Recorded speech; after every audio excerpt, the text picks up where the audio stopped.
this country is two new political parties. You should maybe think about doing a 2024 calendar. I'm Michelle Dewberry and I'm keeping you company right through until 7 o'clock this evening. GB News, the People's Channel, Britain's watching. Join us every night on GB News at 11 p.m. for Headliners, which is 3 top comedians going through the next day's news stories, which is exactly what you need, because when the establishment has gone crazy, you need some craziness to make sense of it. Headliners. You don't have to bother reading the newspaper. We've got it covered for you. Every night at 11 p.m. and repeated every morning at 5 a.m. We won't send you to sleep like some of the other paper review shows out there. So join us 11 p.m. every night on GB News. The People's Channel, Britain's news channel. Join me, Camilla Tominey, on Sunday mornings from 9:30, taking the politicians to task and breaking out of SW1 to see how their decisions are affecting you across the UK. Bursting the Westminster bubble every Sunday morning, only on GB News, the People's Channel. Britain's watching. Every Sunday from 11, join Michael Portillo. There will be topical discussion, looking at the week before and the week to come. So kick back and relax at 11 a.m. on Sundays on GB News with me, Michael Portillo. GB News, the People's Channel, Britain's news channel. I'm Andrew Doyle. Join me at 7 o'clock every Sunday night for Free Speech Nation, the show where I tackle the week's biggest stories in politics and current affairs with the help of my 2 comedian panellists and a variety of special guests. Free Speech Nation, Sunday nights from 7 on GB News, the People's Channel, Britain's news channel. Nightmare commute. Kick it up a gear with me, Patrick Christie's, at drive time, 3 till 6 p.m, Monday to Friday on GB News Radio. You can listen online and on DAB+, on the smart speaker app, and on the GB News app. And if you've got an Alexa, all you have to say is, Alexa, play GB News. We're also on TuneIn and the Radio Player apps. From the school run to rush hour, get revved up with me, Patrick Christie's, on GB News and GB News Radio.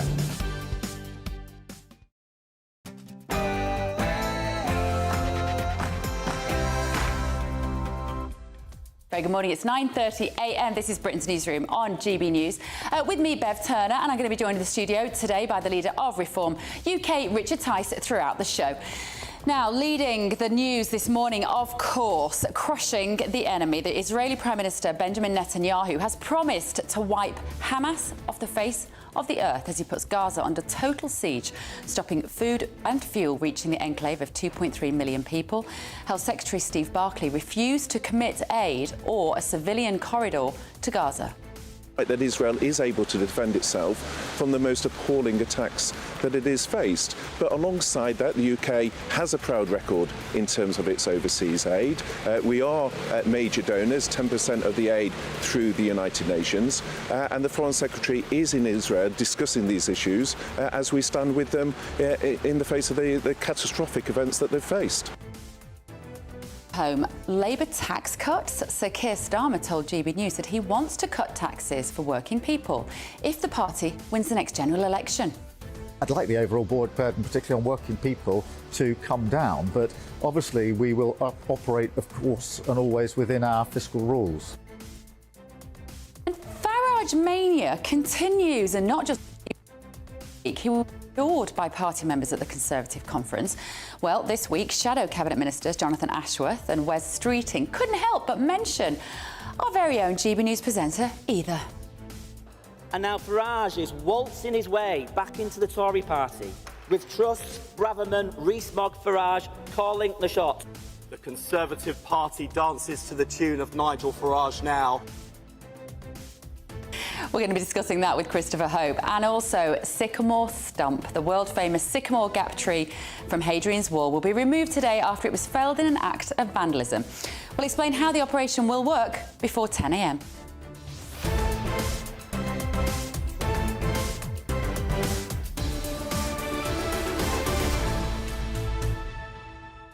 I'm absolutely baffled and intrigued by that sycamore tree story. What are your theories? GBviews at gbnews.com is the email address. Get in touch with me throughout the show. First, though, here is your very latest news with Rhiannon Jones.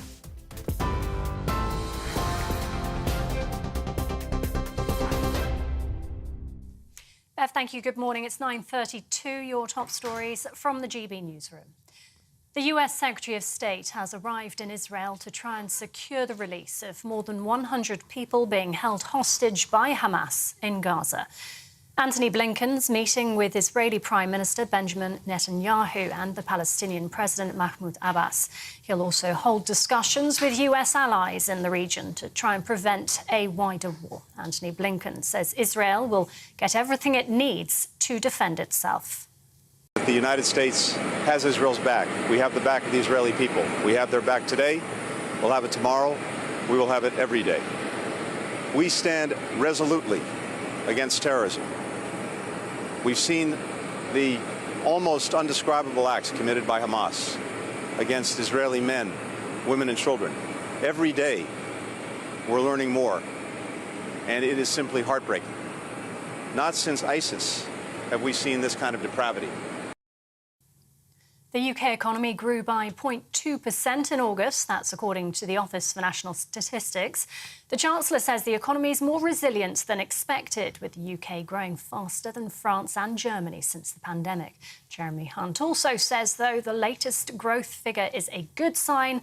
Tackling inflation must remain the government's priority.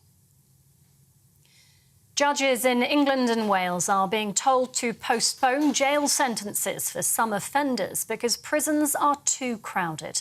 According to a report in The Times, some could include those found guilty of burglary and rape.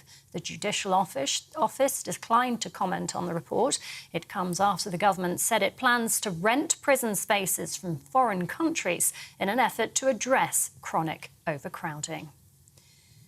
And you can get more on all of those stories by visiting our website, gbnews.com. Now, though, it's back over to Bev.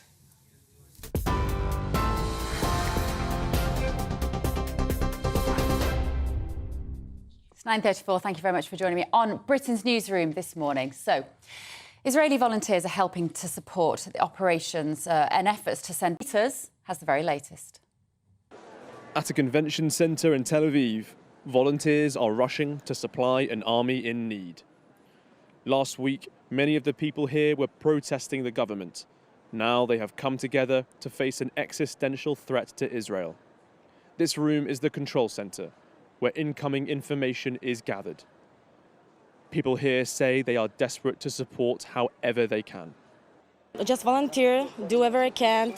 I just want not to be in all the pressure and all the things, and do things that I can to help anyone. We are packaging supplies for soldiers, for people from next to Gaza that they need supplies. We've just left the operations centre here at the Tel Aviv Convention Centre. We're now moving into the distribution centre. All sorts of packing is going on. You can see empty cardboard boxes here to my right. This is where people are gathering supplies needed for the soldiers and the civilians coming up from the south of Israel, and also those still fighting Hamas on the front lines. This is essentially a drive-through distribution centre. The cars come in with goods, they get dropped off, and then everybody organising here, all the packers will then collect them, put them into cardboard boxes, and then they go back on different trucks and get sent to wherever they're needed. Civilians need these goods, and so do soldiers. They're being sent down into southern Israel on the front lines around the Gaza envelope, where the IDF is now gathering hundreds of thousands of troops for a likely ground invasion into Gaza. But this convention hall isn't just for supplies. In this area, volunteers are helping inform families about dead loved ones. This here is the operations room for missing persons. It is significantly larger than the room for those confirmed dead. Everybody here is working day and night to search for people missing since the war started on Saturday morning. Hundreds, if not thousands, of missing persons have been reported since then, and people are calling in constantly to search for them. Everyone here is working to help achieve that. After the army was caught by surprise on Saturday, these volunteers hope that their support can make a difference in the fight against Hamas. Charlie Peters, GB News, Israel. We're also going to be going live to Charlie this morning during the show to find out what has happened overnight. Now, we've had two major wars in 2 years, first Ukraine and now the Middle East. We're joined now by Middle East expert Major General Chip Chapman and former Army officer and defence analyst Lieutenant Colonel Stuart Crawford. Good morning, gentlemen. Thank you so much for joining us. Let me start with you, Major General Chip Chapman. Events unfolded on Saturday. First of all, give me your, because we haven't heard from you since, give me your analysis of what you thought was happening on Saturday morning, and also how extraordinary it was that the Israeli defences, which are normally watertight, were not.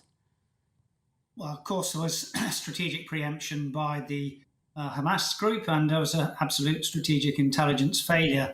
But I think you have to realise that Israel has always had a plan to deal with this, and their operational concept is from 2020 called the Operational Concept for Victory, a 2020 Momentum multi-year plan. That actually doesn't describe Hamas and Hezbollah as guerrilla or terrorist organisations. It describes them as a diffuse rocket-based terror armies, and that is what they are. So the first objective after securing the border is to absolutely destroy the rocket launch and storage sites of Hamas, which they would do in the north, were Hezbollah to intervene. The big difference this time from previous operations comes in the original statement by Netanyahu that this is not a round, it's not an operation, this is war, and it's Israel who now get to dictate how long this lasts. So Hamas might dictate when it starts, they don't get to dictate when it finishes. OK, if I can come to you, we think we've just lost our picture. If I can come to you, Lieutenant Colonel Stuart Crawford, if we lost our exit, he's still there, OK. Stuart, Chip was saying, when does this end? It is way too early to say at the moment, but what do you think happens next? Yes, good morning. Well, as I've been writing recently, I think that the Israelis, the government and the military have a window of opportunity in which the world will not be too worried or concerned about the operation that they have to take to winkle out the Hamas militants and terrorists. But that's not going to be very long, maybe a fortnight, maybe a few weeks. I think that they will invade the Gaza, or the Gaza Strip, as we used to call it, and try and eliminate Hamas. Well, I think we have to remember that Gaza actually exists on two levels. Above ground, it's the civilian level, and below ground in the tunnels and bunkers, it's the Hamas level. And it's the latter which the Israelis have to tackle, and tackle quickly. OK, Chip Chapman, if I can ask you, what do you expect from America today? Well, the unequivocal support of America is really there for a deterrence posture, and deterrence is capability multiplied by signalling, multiplied by your resolve. And the idea of that is to stop both Hezbollah intervening and Iran intervening, and of course to try and use their offices to try and do something about the hostages. Now, this is absolutely a new thing, and one of the objectives of Hamas is to, sort of a theory of victory, is to get all the Palestinian prisoners released. Now, of course, the leader of Hamas in Gaza is himself someone who was released from prison when the Israelis released 1,000 people from one of their own, that was Gilad Shalit, a few years ago. This is a really complicating factor because 130 dead hostages, it would be a really stunning blow for Israel. I don't think that will caveat too much what they do, because this is absolutely existential from an Israeli point of view. Stuart, there's a huge amount of very violent rhetoric, actually, occurring at the moment. We've got Joe Biden, the President of America, saying this is an act of evil. Politicians are united in condemning the violence that's happening. But how much diplomacy will be going on behind the scenes in a situation like this? Well, I mean, the quick answer to that is lots, actually, because when the fighting dies down, which it will eventually, and when the anger dies down, which it will eventually, then diplomacy will bring this matter to a conclusion. At what stage we will be physically on the ground and in terms of fighting is hard to know. But we know already that Egypt and Qatar, and no doubt the US and various other countries, are trying very hard diplomatically behind the scenes, not publicly, to bring this matter to a quick resolution before it becomes the Armageddon that we all fear that it might be. What does that look like, Chip? If it becomes Armageddon, What I want to reflect on is the best case scenario, but I feel like I can't have you here without discussing what might be the worst case scenario and if this escalates. What does that look like? Well, escalation is really to do with red lines, so you need to know what the red lines of each side are. So the worst case really is the intervention of Iran, and Iran would mean missile attacks from Lebanon through Hezbollah, who Iran have really sponsored, attacks from Yemen through the Houthis with their drones and missiles, which Iran have sponsored, and fighters crossing the border from Syria. There's a number of militias there which they've sponsored, Shia militias actually from both Afghanistan and Pakistan. So the worst case is Israel attacks Iran. Now, from what the Americans and the Israelis have said, the Iranian hand doesn't seem to be present in terms of being the strategic enabler for this attack. Now, of course, they were in terms of making sure that these things happen. So that's the worst case from that. Hezbollah would enter the war if Israel invade Gaza, and I think they will. So at the moment, the Israelis are going through what we call the joint prioritized target list of looking at Hamas and military targets and exclusive use or dual use targets, and taking on the subterranean bunkers using machine learning, power of computing, allied to geointelligence from satellites. Once that's done, the preparation of the battlefield, then an invasion will take place. If the US intervene in the war on the northern front to keep Hezbollah off, that will also bring in the Houthis from Yemen, who will conduct drone and missile attacks. OK, thank you, gentlemen, Chip Chapman and Stuart Crawford there. I want to bring in Richard Tice to reflect on that. Look, Richard, neither you nor I are Middle East political experts. Those guys are the military experts. I'm still unclear about where this would become the worst and best case scenario. I can't see a best case scenario at the moment. No, it's really interesting listening to those experts about particularly the worst case scenario, because you've got two wars within Gaza itself. You've got the above ground war, and you've then got the tunnel war, this huge network of tunnels, and then you've got the deliberate destabilisation efforts by the likes of Iran and Hezbollah.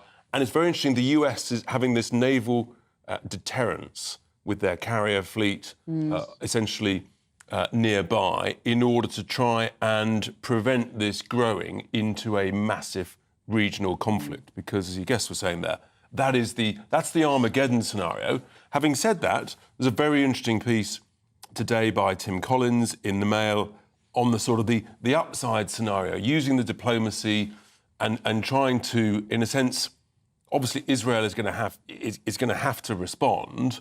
But, for example, what Tim Collins argues, would it be possible to get an arrangement where Fatah, who used to be involved in the Gaza back pre-2005, could they get back involved in running Gaza rather than Hamas completely controlling it? And that might in some way be the least worst option. That's almost the best case scenario that I've heard so far. The problem is, this is fighting about not just land and identity, it's about religion, it is about issues which go back hundreds, if not thousands of years.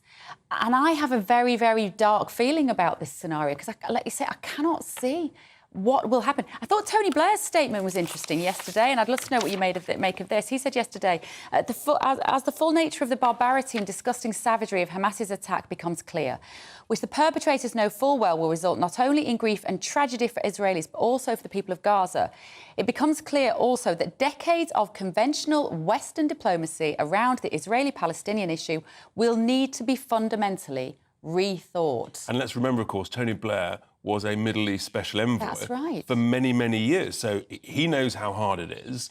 And I think that is fascinating. But in a sense, that reinforces what I've just said. Fatah, they essentially control and run the West Bank. Hamas control and run, in a brutal way, Gaza. And I think you are going to have to look at completely different options, because otherwise the risks of this degenerating into a whole Middle Eastern regional conflict. And here's the thing. There are many, many militias and groups there who want destabilisation. They actually want this to get worse. That suits them. And that's just a whole different... We can't understand that in the West. Yeah. Absolutely. All right. Thank We're going to go to Arlene Foster in just a moment, but we're just trying to get Arlene on the line. We're looking at live pictures here of Gaza. We've got our reporter, Charlie Peters, who is out there and who will be bringing us some live reports from there as we go throughout the show. Just pick up, though, again, Bev, on this. You've also got the issue of what Israel do within the laws of war. Everybody is saying they've got the right to defend themselves, which, of course, is absolutely right.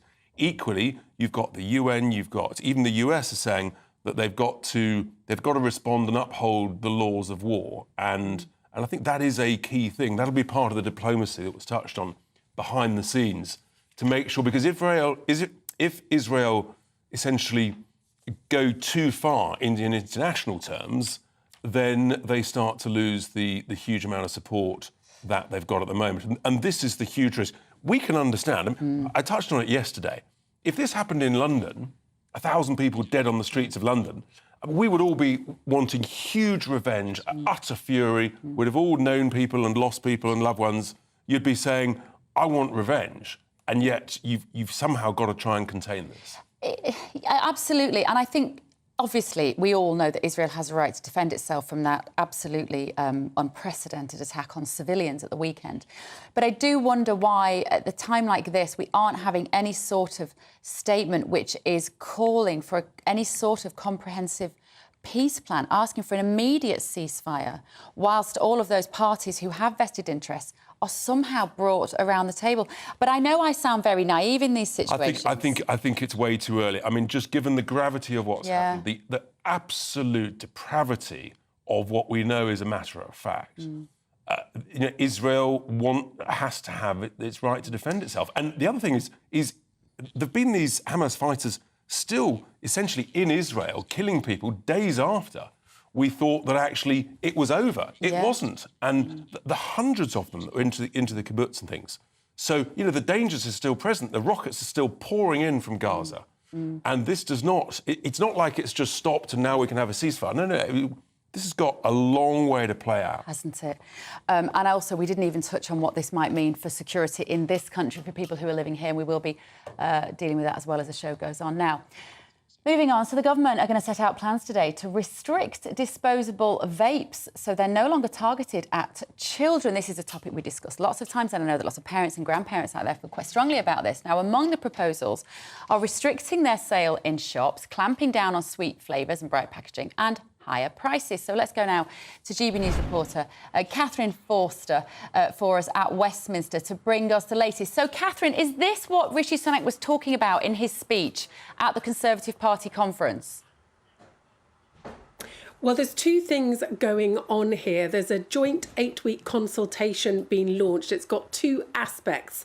First of all is the crackdown on vaping. Now, it's illegal to sell vapes to under 18s, but we know, don't we, that they are often targeted at children, disposable vapes in sort of sweet flavours, attractive packaging. So the government wants to crack down on that, restrict the sale of those, possibly ban the sale of disposable vapes. That's also in the mix, and on-the-spot fines for people that sell them to under 18s, because the number of children trying vapes has tripled in the last 3 years. The second part of this consultation is what Rishi Sunak was talking about in his speech at conference last week. That is raising the minimum age at which you can legally buy cigarettes by a year, every year, similar to what they've done in New Zealand, so that somebody who's 14 today will never in their life be able to legally buy tobacco products, even if they're 40, 50, 60, 70.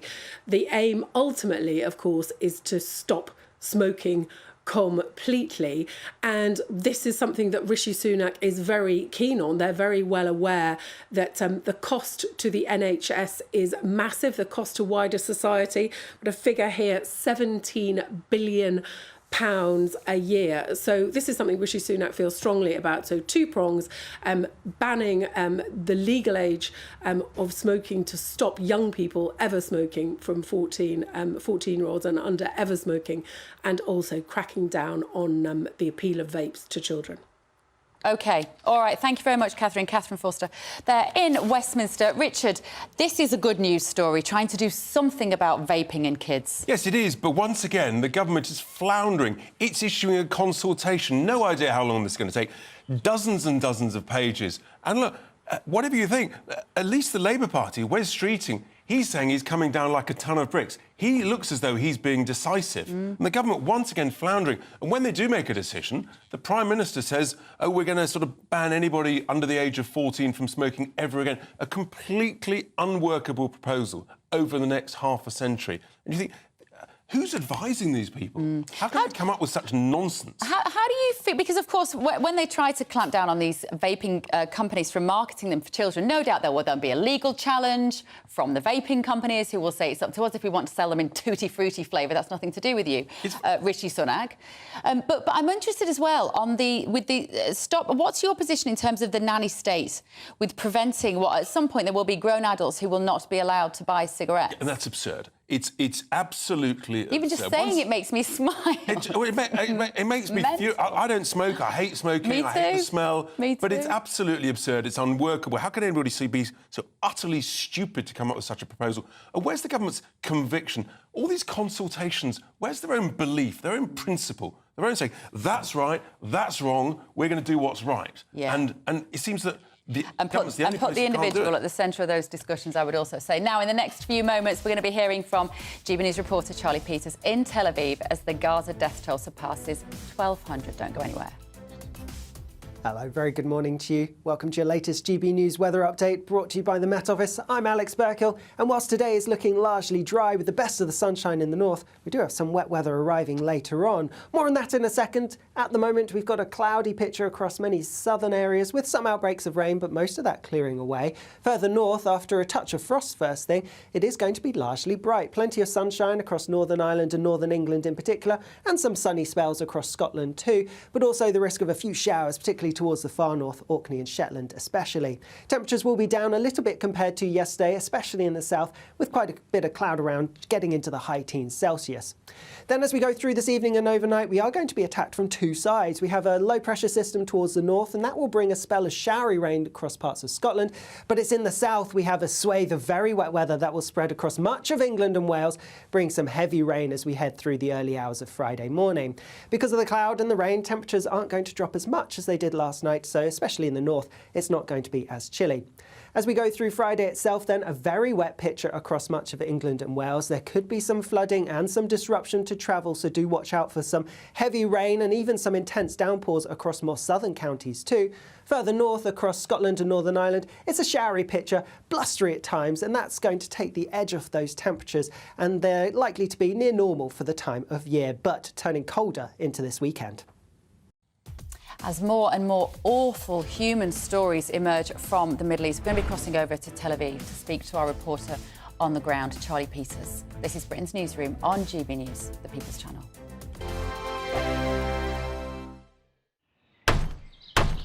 Who is it? We're here for the show. More energy this time! Welcome to the Dinosaur Hour. I was married to a therapist. And you survived? I thought we were getting Hugh Laurie. Second best. You interviewed Saddam Hussein. What's that like? I was terrified. I'm playing strip poker with these three. Ah! No, thank you. My CDs need to be put in alphabetical order. Are you going to be problematic again? The Dinosaur Hour. Sunday, the 29th of October at 9 on GB News. What you get for breakfast is something that, if we do our jobs right, you will wake up to news that you didn't know the night before. It's a conversation. It's not just me and Eamon. We want to get to know you, and we want you to get to know us. From 6, it's Breakfast with Eamon and Isabel. Monday to Thursdays on GB News. Britain's news channel. People in Britain, they love free speech, but they also love fair play. I don't care if I'm speaking somebody from a trade union, from the Labour Party, somebody from the SNP. And I think the viewers like to see that actually we can challenge one another, but in a positive way. We think we ask the questions that people want to ask, and often we ask the questions that we wanted to ask in Parliament but never got the chance to ask. So join us every Saturday, 10 a.m. till noon on GB News. Britain's news channel. Nightmare commute. Kick it up a gear with me, Patrick Christie's, at drive time, 3 till 6 p.m, Monday to Friday on GB News Radio. You can listen online and on DAB+, on the smart speaker app and on the GB News app. And if you've got an Alexa, all you have to say is, Alexa, play GB News. We're also on TuneIn and the Radio Player apps. From the school run to rush hour, get revved up with me, Patrick Christie's, on GB News and GB News Radio. Westminster is going around in ever-decreasing circles, followed by the media. Britain is broken. How on earth did we get into this mess? But more importantly, how do we get out of it? Join me at 7 p.m, Mondays to Thursdays on Farage, here on GB News. We will have open, rational debate. We've got to work out how Britain moves forward from this. Join us here on GB News, the People's Channel. Britain is watching. Join me, Andrew Pearce and Bev Turner, Monday to Thursday, 9:30 a.m. Who benefits from that? Not the British public. And on Fridays, join us, Tom Harwood And Ellie Costello from Britain's Newsroom. That's what you get with this show. That's fantastic. If it's happening, we're talking about it on Britain's Newsroom. GB News, Britain's news channel.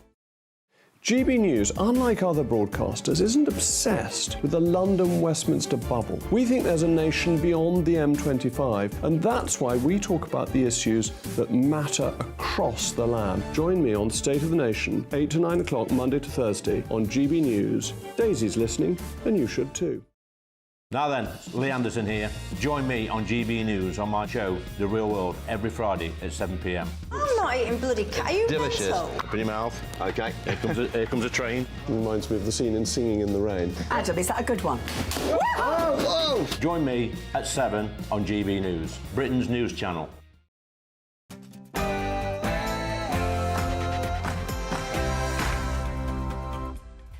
10 a.m. on Thursday, the 12th of October. This is Britain's Newsroom on GB News with me, Bev Turner, and I'm joined in the studio this morning by the leader of Reform UK and GB News presenter Richard Tice.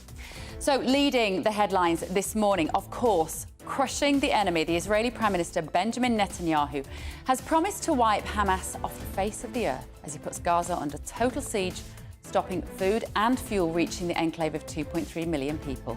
Health Secretary Steve Barclay refused to commit aid or a civilian corridor to Gaza. That Israel is able to defend itself from the most appalling attacks that it has faced. But alongside that, the UK has a proud record in terms of its overseas aid. We are major donors, 10% of the aid through the United Nations. And the Foreign Secretary is in Israel discussing these issues as we stand with them in the face of the catastrophic events that they've faced. Closer to home, Labour tax cuts. Sir Keir Starmer told GB News that he wants to cut taxes for working people if the party wins the next general election. I'd like the overall board burden, particularly on working people, to come down, but obviously we will operate, of course, and always within our fiscal rules. Crackdown on vaping. Today, the government will set out plans for how it intends to restrict disposable vapes so that they are no longer targeted at children. We'll have the latest on that.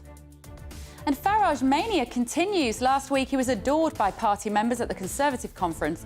And this week, shadow cabinet ministers Jonathan Ashworth and Wes Streeting couldn't help but mention the GB News presenter either.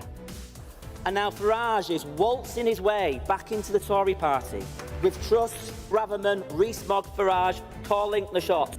The Conservative Party dances to the tune of Nigel Farage now.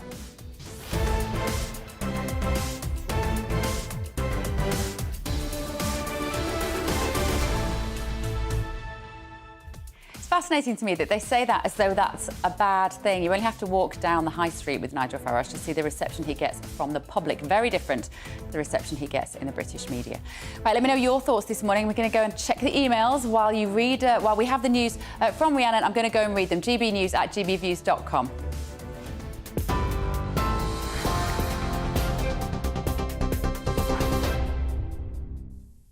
Good morning. It's coming up to 2 minutes past 10. Your top stories from the GB Newsroom. The US Secretary of State has arrived in Israel to try and secure the release of more than 100 people being held hostage by Hamas in Gaza. Antony Blinken's meeting with Israeli Prime Minister Benjamin Netanyahu and the Palestinian President Mahmoud Abbas. He'll also hold discussions with US allies in the region to try to prevent a wider war from breaking out. Antony Blinken says Israel will get everything it needs to defend itself. The United States has Israel's back. We have the back of the Israeli people. We have their back today. We'll have it tomorrow. We will have it every day. We stand resolutely against terrorism. We've seen the almost undescribable acts committed by Hamas against Israeli men, women, and children. Every day, we're learning more, and it is simply heartbreaking. Not since ISIS have we seen this kind of depravity.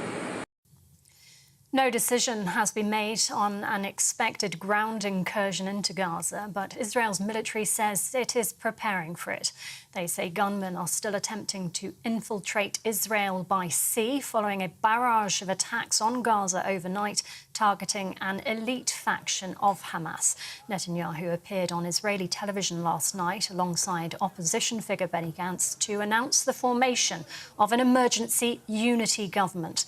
The military says more than 1,300 Israelis have been killed since Saturday, including over 200 soldiers. Meanwhile, Israel's military spokesperson, 97 people hostage. Israel has also massed tanks and soldiers on its northern border with Lebanon, trading fire with Hezbollah. The Iranian-backed terrorist group has threatened to intervene in the Israel-Hamas war by opening a second front in the conflict, a move which would escalate the situation.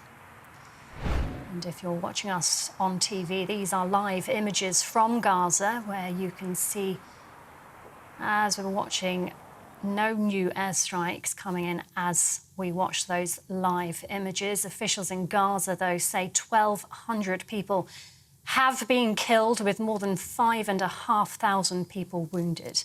Israel's continuing its siege of the Gaza Strip, leaving its 2.3 million population without food, water and electricity. The UN's human rights chief says blockades that endanger the lives of civilians are prohibited under international law. When asked about the siege, Health Secretary Steve Barclay declined to condemn it. We stand with Israel. That's why the Foreign Secretary was in Israel yesterday, being clear in our unequivocal support of Israel's right to defend themselves from these most appalling terrorist atrocities that they've faced. Of course, civilian casualties need to be minimised, and that's what the Foreign Secretary was clear about yesterday. But it is the case that Israel needs to be able to defend itself from these attacks, to rescue the hostages that have been taken and to deter future attacks of the sort that we've seen. Meanwhile, back here in the UK, incidents of anti-Semitism have increased by more than 300% since Hamas's attack on Israel. That's according to the Community Security Trust, which recorded 89 incidents in just 4 days so far this month. They included assaults, damage to Jewish property and abusive behaviour. It comes after the Home Secretary warned protesting with Palestinian flags could amount to a public order offence if it's deemed to be in support of terrorism. And in other news, to some breaking news now, ex-Formula One boss Bernie Ecclestone has pleaded guilty to fraud. A warning: the following contains flashing images if you're watching us on television. He appeared at London's Southwark Crown Court this morning after failing to declare more than 400 million of overseas assets to the government. That's pounds. The billionaire turns 93 later this month. He'd been due to face trial in November after he'd previously denied the charge. This is a developing story, and we will, of course, bring you more on that as we get it.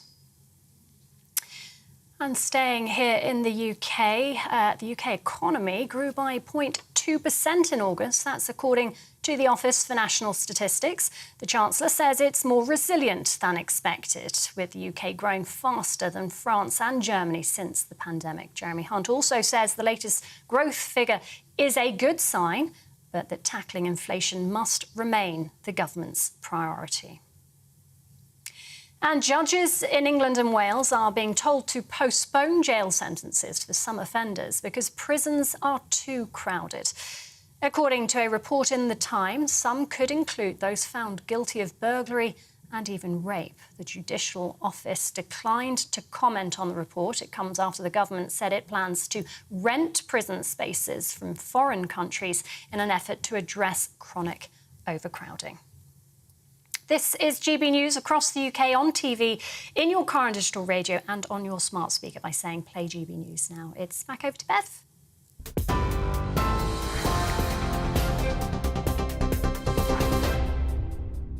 So more on that breaking news. Ex-Formula One boss Bernie Ecclestone has pleaded guilty to fraud.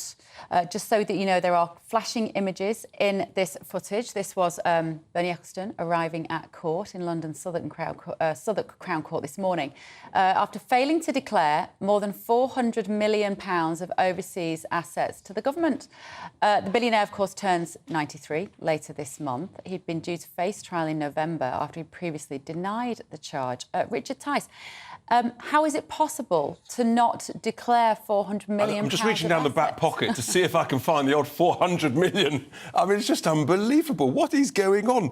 Supposedly, he's now admitting that actually he did have 400 million quid, it seems, according to the BBC, in a trust in Singapore, and he just happened to forget to declare it, denied that he had it, and you're thinking, what is going on here? He's clearly in deep, deep trouble. It's baffling, isn't it? And do you know what? It's just really sad when you've got someone who has that much wealth, that much personal wealth, at the age of 93, having to now deal with it. How can you have that much wealth and not and want to fiddle the tax? That's the bit I find. How much is enough? When is enough for some of these men? Well, clearly never, just by this example. And from actually other very, very wealthy people that I know, it just becomes their whole being of just making ever more, and it's never enough. And it becomes almost like a competition between the billionaires. But it is quite extraordinary. And you know, he achieved so much during his professional career, growing Formula One and everything. And sure, lots of enemies, without question. But, yeah, it's actually just sad when someone sort of declines into this, and who knows where this is going. He may end up. I mean, he may end up in jail at the age of 93 if this is proven to be the case. It's absurd, absolutely absurd. I used to work on Formula One actually for ITV years ago, so I have met Bernie Ecclestone and been amongst that environment, very, right in the centre of the pit lanes and in the paddock at Formula One. And what he created was just the most remarkable a combination of sport and business, like nothing else. I mean, he built the model of commercial business being collaborating with top-level elite sport. And actually, many of the cars that we drive are created because of the technology that's developed in Formula One. And essentially, he develops a whole industry, an industry of incredible entertainment, but also, as you say, technological progress, because the research into those Formula One cars, years later, ends up in our everyday cars on the street. And that actually is a sign of, it's a real contribution to society. And created so much joy and entertainment for people, so much value for himself, but also others. A huge part of the whole motoring economy. And, ending up going this way, can't help himself. No, and that's right. I never met him. The fatal flaw, it's like a Greek tragedy, isn't it? The hubris, the fatal flaw of these characters. Right, moving on.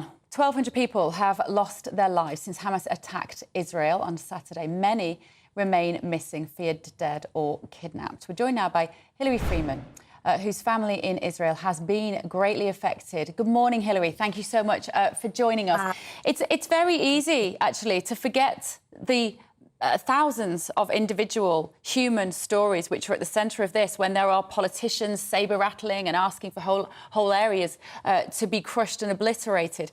So I appreciate you joining me. Tell me what's happened to you. What's your story?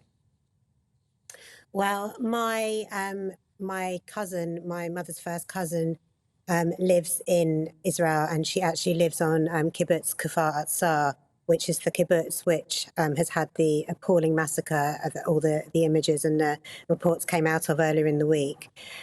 We knew that she was on the kibbutz, and on Saturday we couldn't get in contact. We heard nothing. We waited all day Sunday, and finally on Sunday afternoon we learned that by some miracle she and her husband had been rescued. They'd been holed up in a safe room for 30 hours.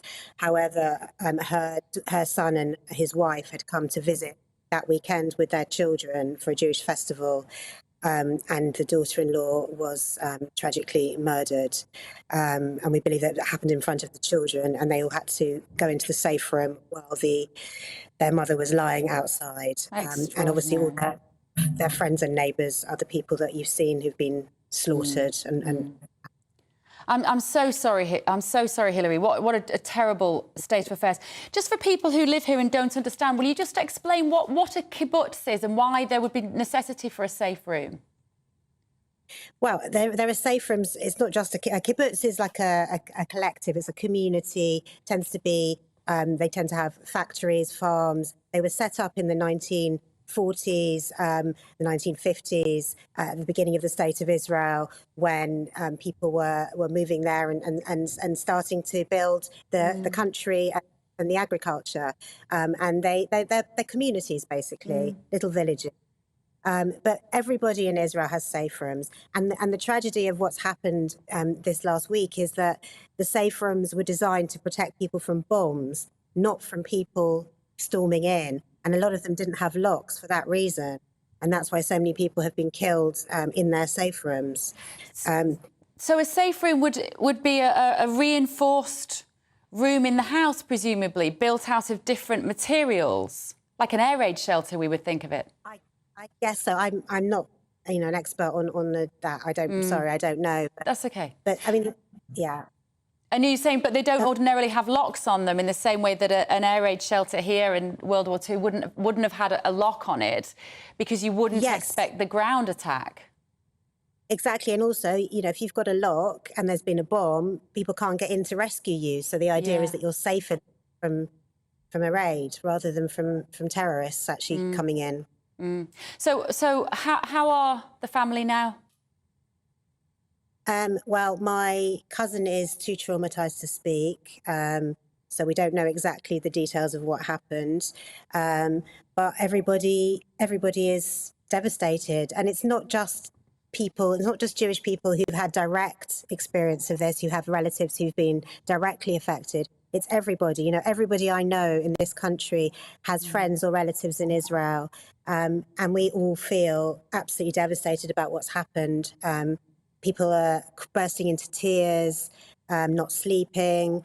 We just feel like, it is an attack on Jews. It's not an attack on Israel. It's an attack on Jewish people. Absolutely, 100%.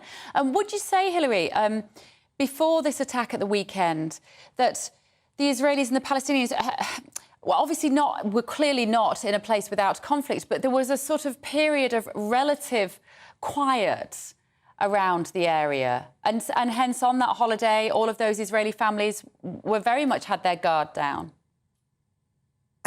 Well, actually, that's not the case. I mean, the kibbutz has come under rocket attack several times. It's always been vulnerable. There's always been trouble in the area. But I think what has happened this weekend, and nobody quite knows exactly what happened yet and why this happened, but the security seems to have been removed from the kibbutzim in that area. They didn't have high security that they normally would and should have had. And this is one of the reasons why the terrorists were able to do what they did. And do you have any idea, Hilary, have you speculated at all as to why that might be? I believe that they were taken somewhere else to protect something else. But again, I don't know the ins and the outs of that. People are questioning this now and saying that there was a massive security failure. There was a massive intelligence failure. Yeah, very much so.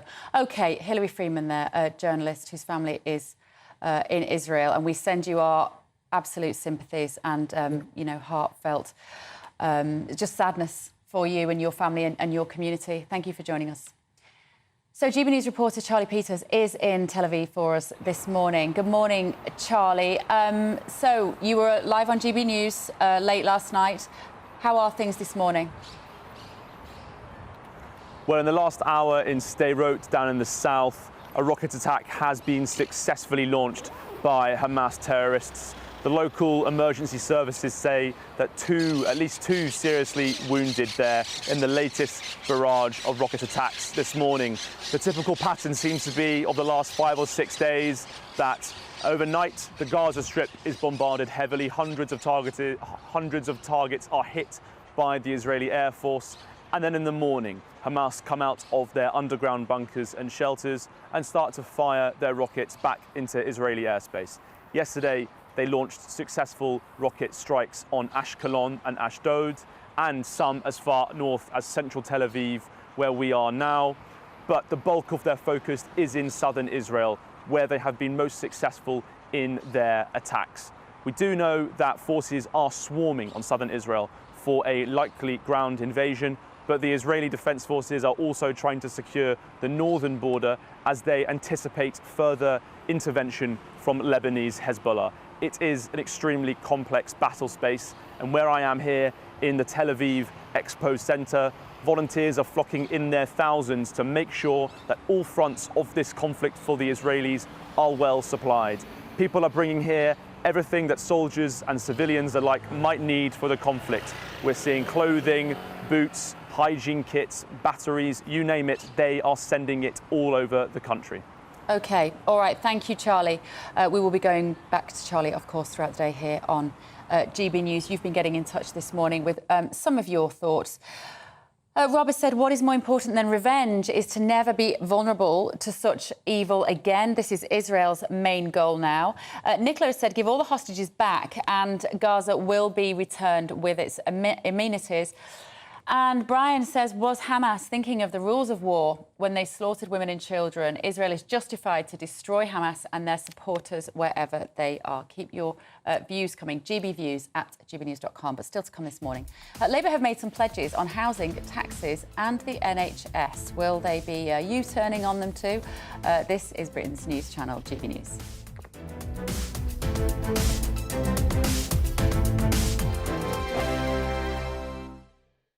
I think the most exciting bit for me is talking to ordinary people. People who I think are ignored often by the major news channels.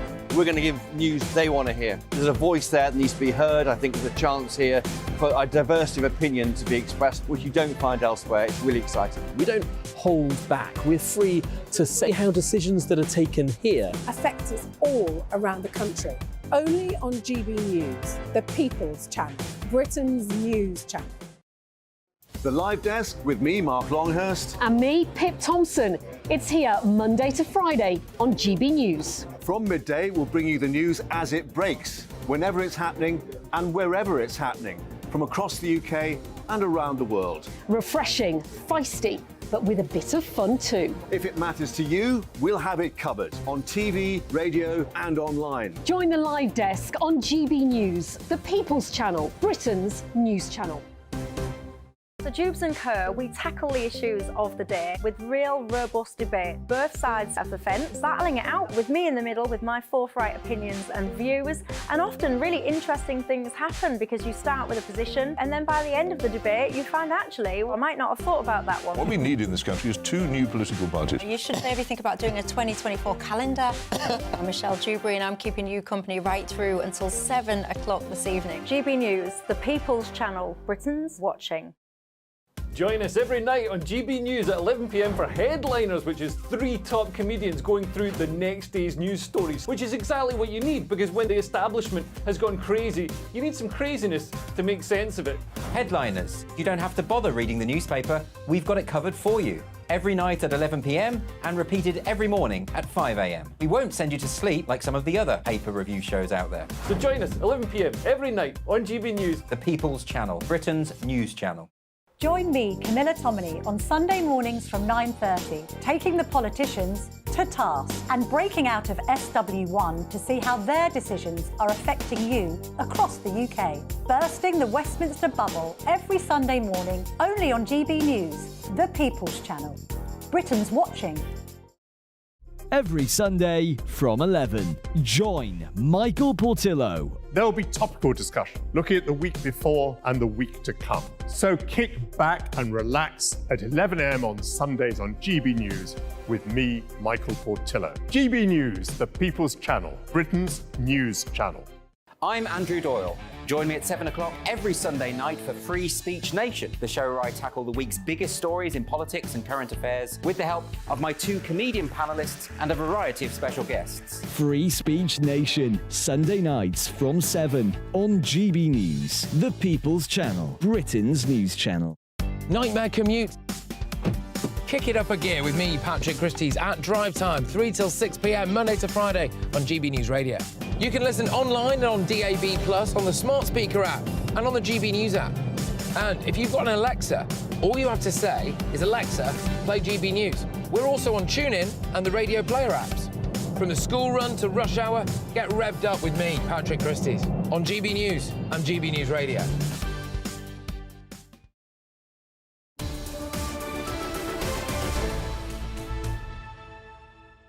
Very good morning, it's 10:22. You're with Britain's Newsroom on GB News with Bev Turner this morning. So the Labour conference is all over in Liverpool. Labour made some pledges on housing, taxes and the NHS sort of pledges.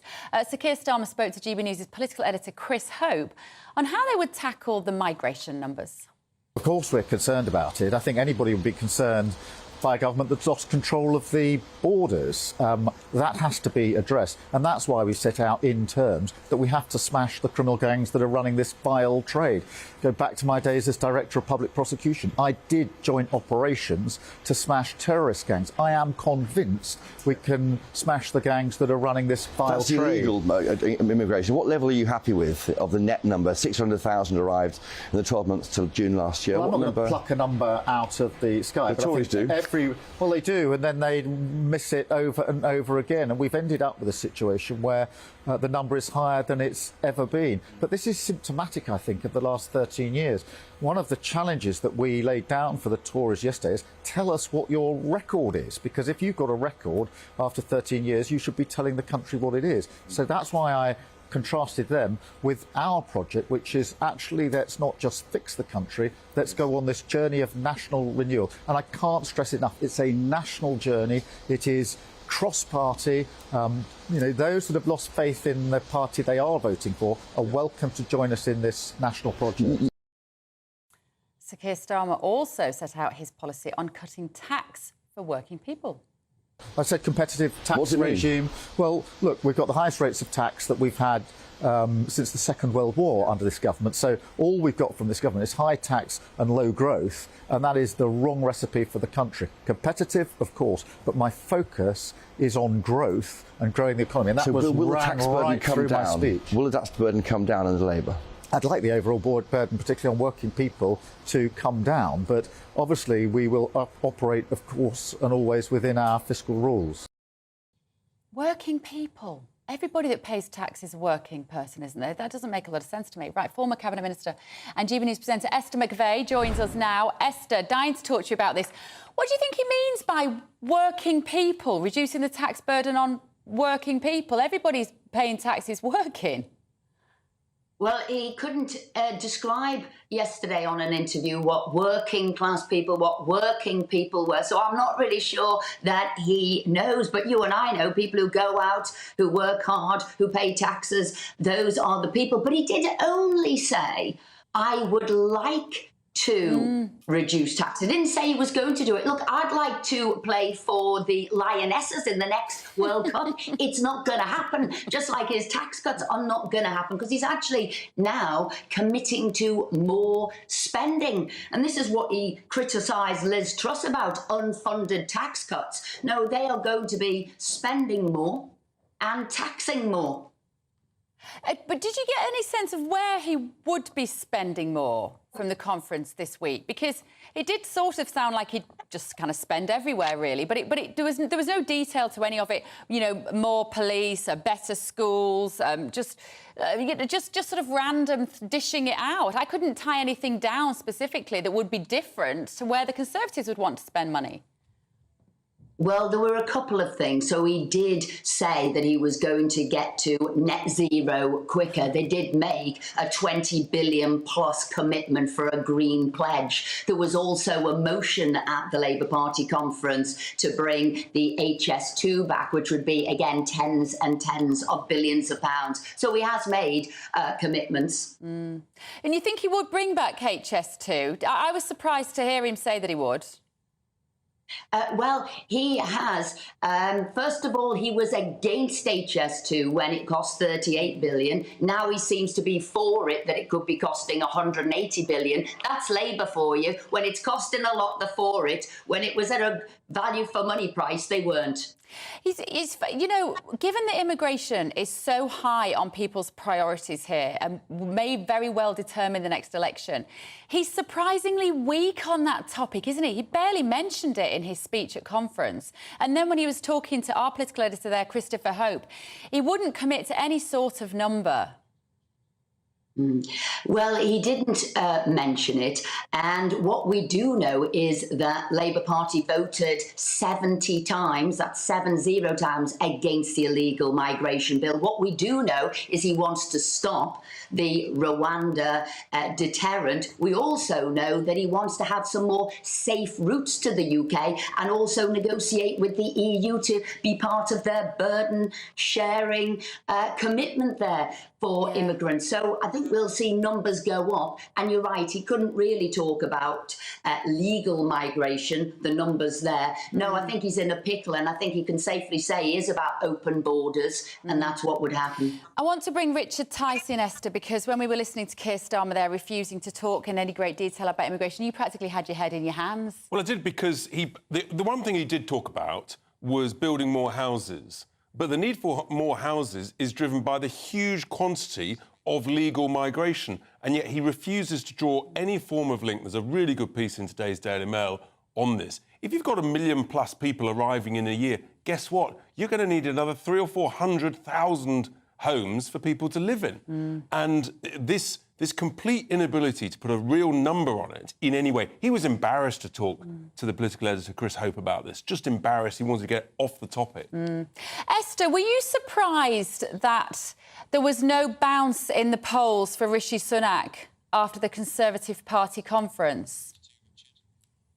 Well, I guess that's disappointing that he didn't, but I think as he delivers what he set out to do, I think he will. But remember, he did have a big bounce when he said we're not going to follow those ridiculous net zero timetable. He did get a 5% bounce from that. Now, remember, Keir now is going against that and is going to do it quicker. So I think when people see that Rishi's against those ULEZ schemes, against those tax on motorists, and Sir Keir Starmer's for it, I think you could see a balancing up. I think what people are doing at the moment, Sir Keir Starmer is a blank canvas and people are painting on it what they want to see. So young people might see houses, but Richard Tice clearly says there, they'll probably be for people coming into the country as he bulldozes and ploughs up the green belt. So at the moment, he's staying very quiet and allowing people to paint on him what they want to remember. This is the man who one moment was supporting Corbyn,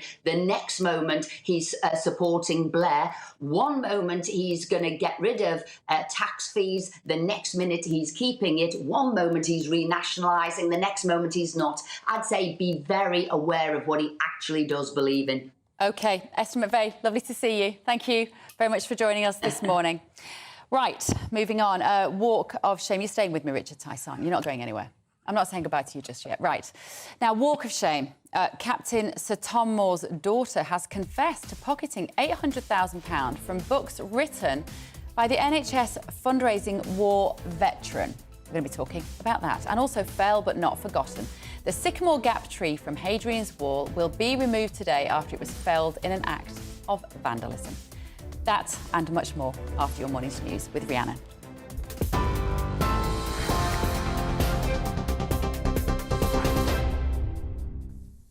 Good morning, it's 10:31. Your top stories from the GB Newsroom.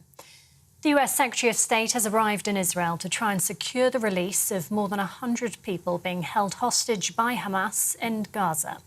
Antony Blinken's meeting with Israeli Prime Minister Benjamin Netanyahu and the Palestinian President Mahmoud Abbas.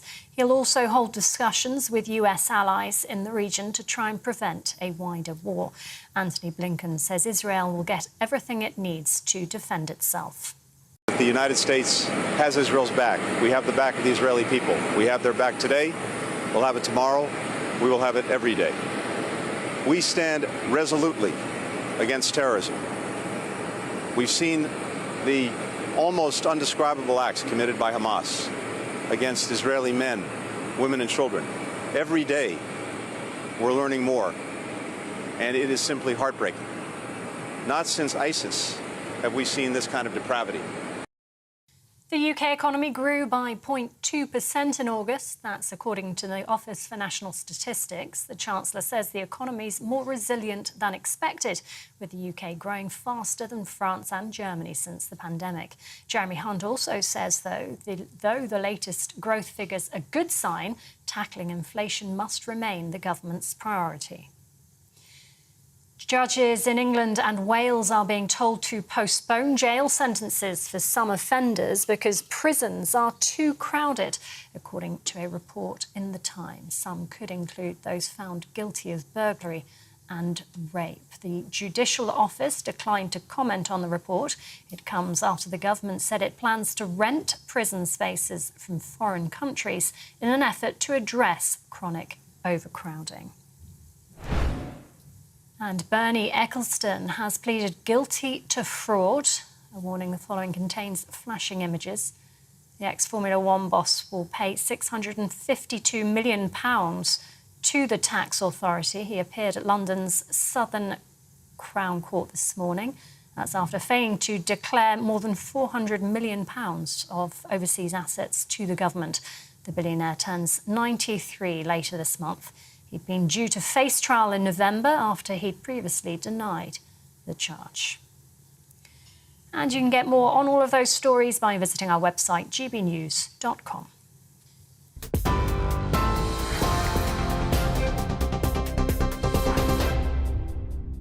Direct Bullion sponsors the Finance Report on GB News for gold and silver investment.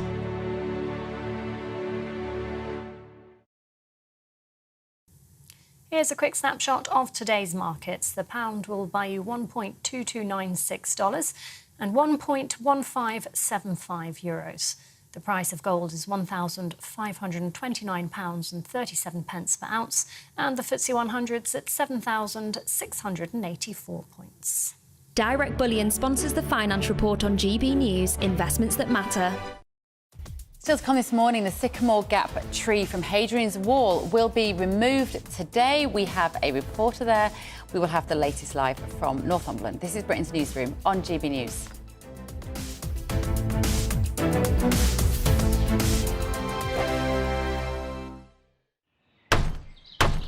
Who is it? We're here for the show. More energy this time! Welcome to the Dinosaur Hour. I was married to a therapist. And you survived? I thought we were getting Hugh Laurie. Second best.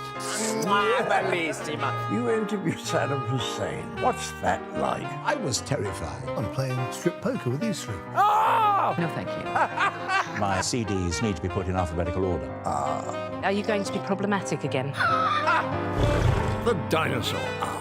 Sunday, the 29th of October at 9 on GB News. What you get for breakfast is something that, if we do our jobs right, you will wake up to news that you didn't know the night before. It's a conversation. It's not just me and Eamon. We want to get to know you, and we want you to get to know us. From 6, it's Breakfast with Eamon and Isabel. Monday to Thursdays on GB News. Britain's news channel. People in Britain, they love free speech, but they also love fair play. I don't care if I'm speaking somebody from a trade union, from the Labour Party, somebody from the SNP. And I think the viewers like to see that actually we can challenge one another, but in a positive way. We think we ask the questions that people want to ask, and often we ask the questions that we wanted to ask in Parliament but never got the chance to ask. So join us every Saturday, 10 a.m. till noon on GB News, Britain's news channel. Nightmare commute. Kick it up a gear with me, Patrick Christie's, at Drive Time, 3 till 6 p.m, Monday to Friday on GB News Radio. You can listen online and on DAB+, on the smart speaker app and on the GB News app. And if you've got an Alexa, all you have to say is, Alexa, play GB News. We're also on TuneIn and the Radio Player apps. From the school run to rush hour, get revved up with me, Patrick Christie's, on GB News and GB News Radio. Westminster is going around in ever-decreasing circles, followed by the media. Britain is broken. How on earth did we get into this mess? But more importantly, how do we get out of it? Join me at 7 p.m, Mondays to Thursdays on Farage, here on GB News. We will have open, rational debate. We've got to work out how Britain moves forward from this. Join us here on GB News, the People's Channel. Britain is watching. Join me, Andrew Pearce and Bev Turner, Monday to Thursday, 9:30 a.m. Who benefits from that? Not the British public. And on Fridays, join us, Tom Harwood And Ellie Costello from Britain's Newsroom. That's what you get with this show. That's fantastic. If it's happening, we're talking about it on Britain's Newsroom. GB News, Britain's news channel. GB News, unlike other broadcasters, isn't obsessed with the London-Westminster bubble. We think there's a nation beyond the M25, and that's why we talk about the issues that matter across the land. Join me on State of the Nation, 8 to 9 o'clock, Monday to Thursday, on GB News. Daisy's listening, and you should too. Now then, Lee Anderson here. Join me on GB News on my show, The Real World, every Friday at 7 p.m. I'm not eating bloody cat. Are you Delicious. mental? Put your mouth. OK, here comes a train. Reminds me of the scene in Singing in the Rain. Adam, is that a good one? Whoa! Join me at 7 on GB News, Britain's news channel.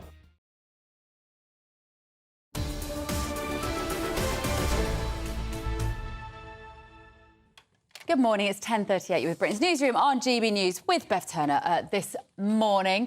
I think we're going to go now to the Sycamore Gap tree. My panel will be here in just a moment. The Sycamore Gap tree from Hadrian's Wall will be removed today after it was felled in an act of vandalism. The stump, which could generate new shoots, will be kept in place and is currently behind a protective barrier.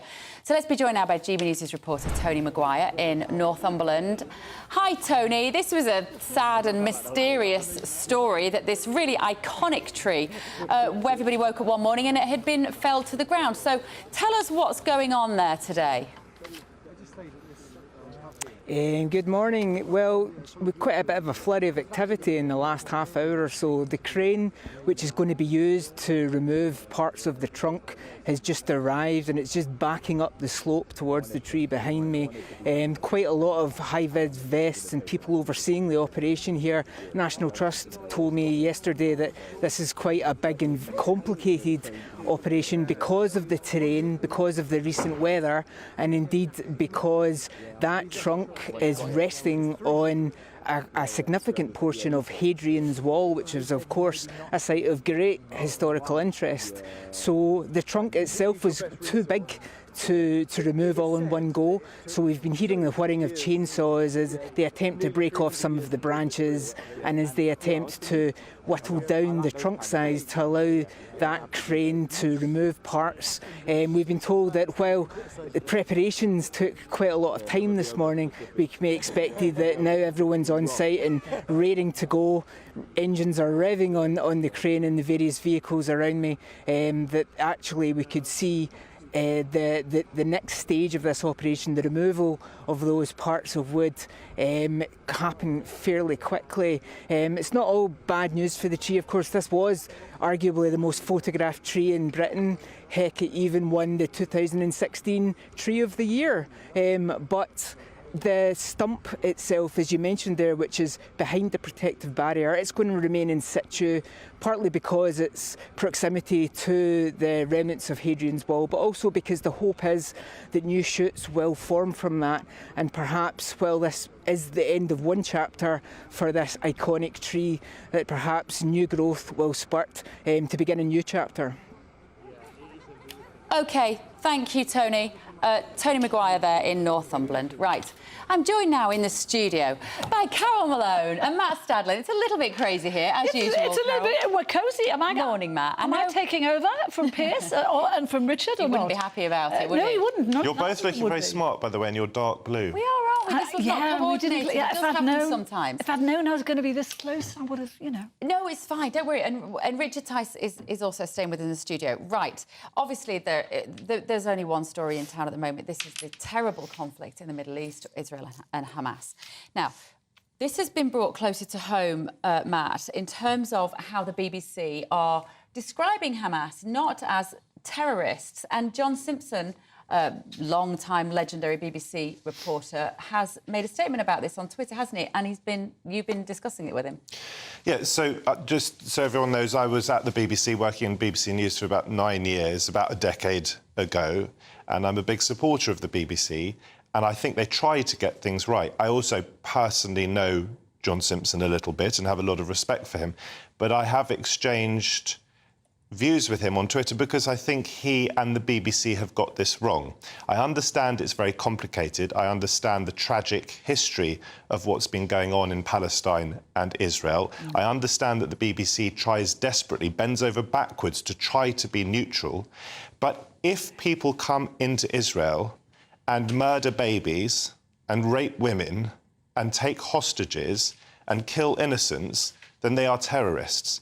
And if those acts had happened in England or in America or in France, or if they'd been carried out by ISIS, the BBC would have called them terrorists. Hamas are a prescribed terror organisation in the UK. The BBC is the British Broadcasting Corporation, and I think it should be brave enough to call a terrorist a terrorist. Well, let's look at what John Simpson actually said on Twitter, Carol. He said, British politicians know perfectly well why the BBC avoids the word terrorist. And over the years, plenty of them have privately agreed with it.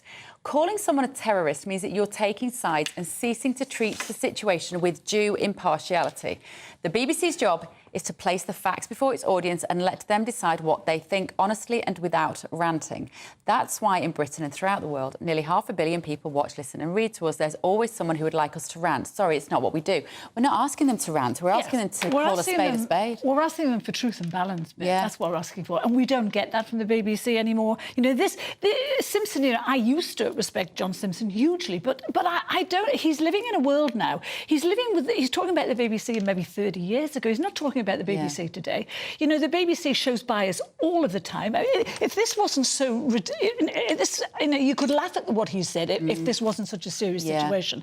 The BBC now, the major criticism of it is that it's not impartial, that it's left-leaning. And we know it is pro-Palestinian. If you listen to the reporting on Saturday from various radio programmes, Israel was barely mentioned at all. Now, I'm not taking sides here, but as Matt says, when babies are beheaded, when women are raped, when old people are shot at bus stops, we have to call this terrorism. And Simpson is a hypocrite because he has used the word terrorist to describe Islamist people who do this kind of stuff, the terrorists who do. He has used that word to describe them. Could I just come back on that? Because while I agree that Simpson and the BBC are wrong not to call these people terrorists, they are terrorists, I disagree with Carol in her assertion that the BBC is pro-Palestinian.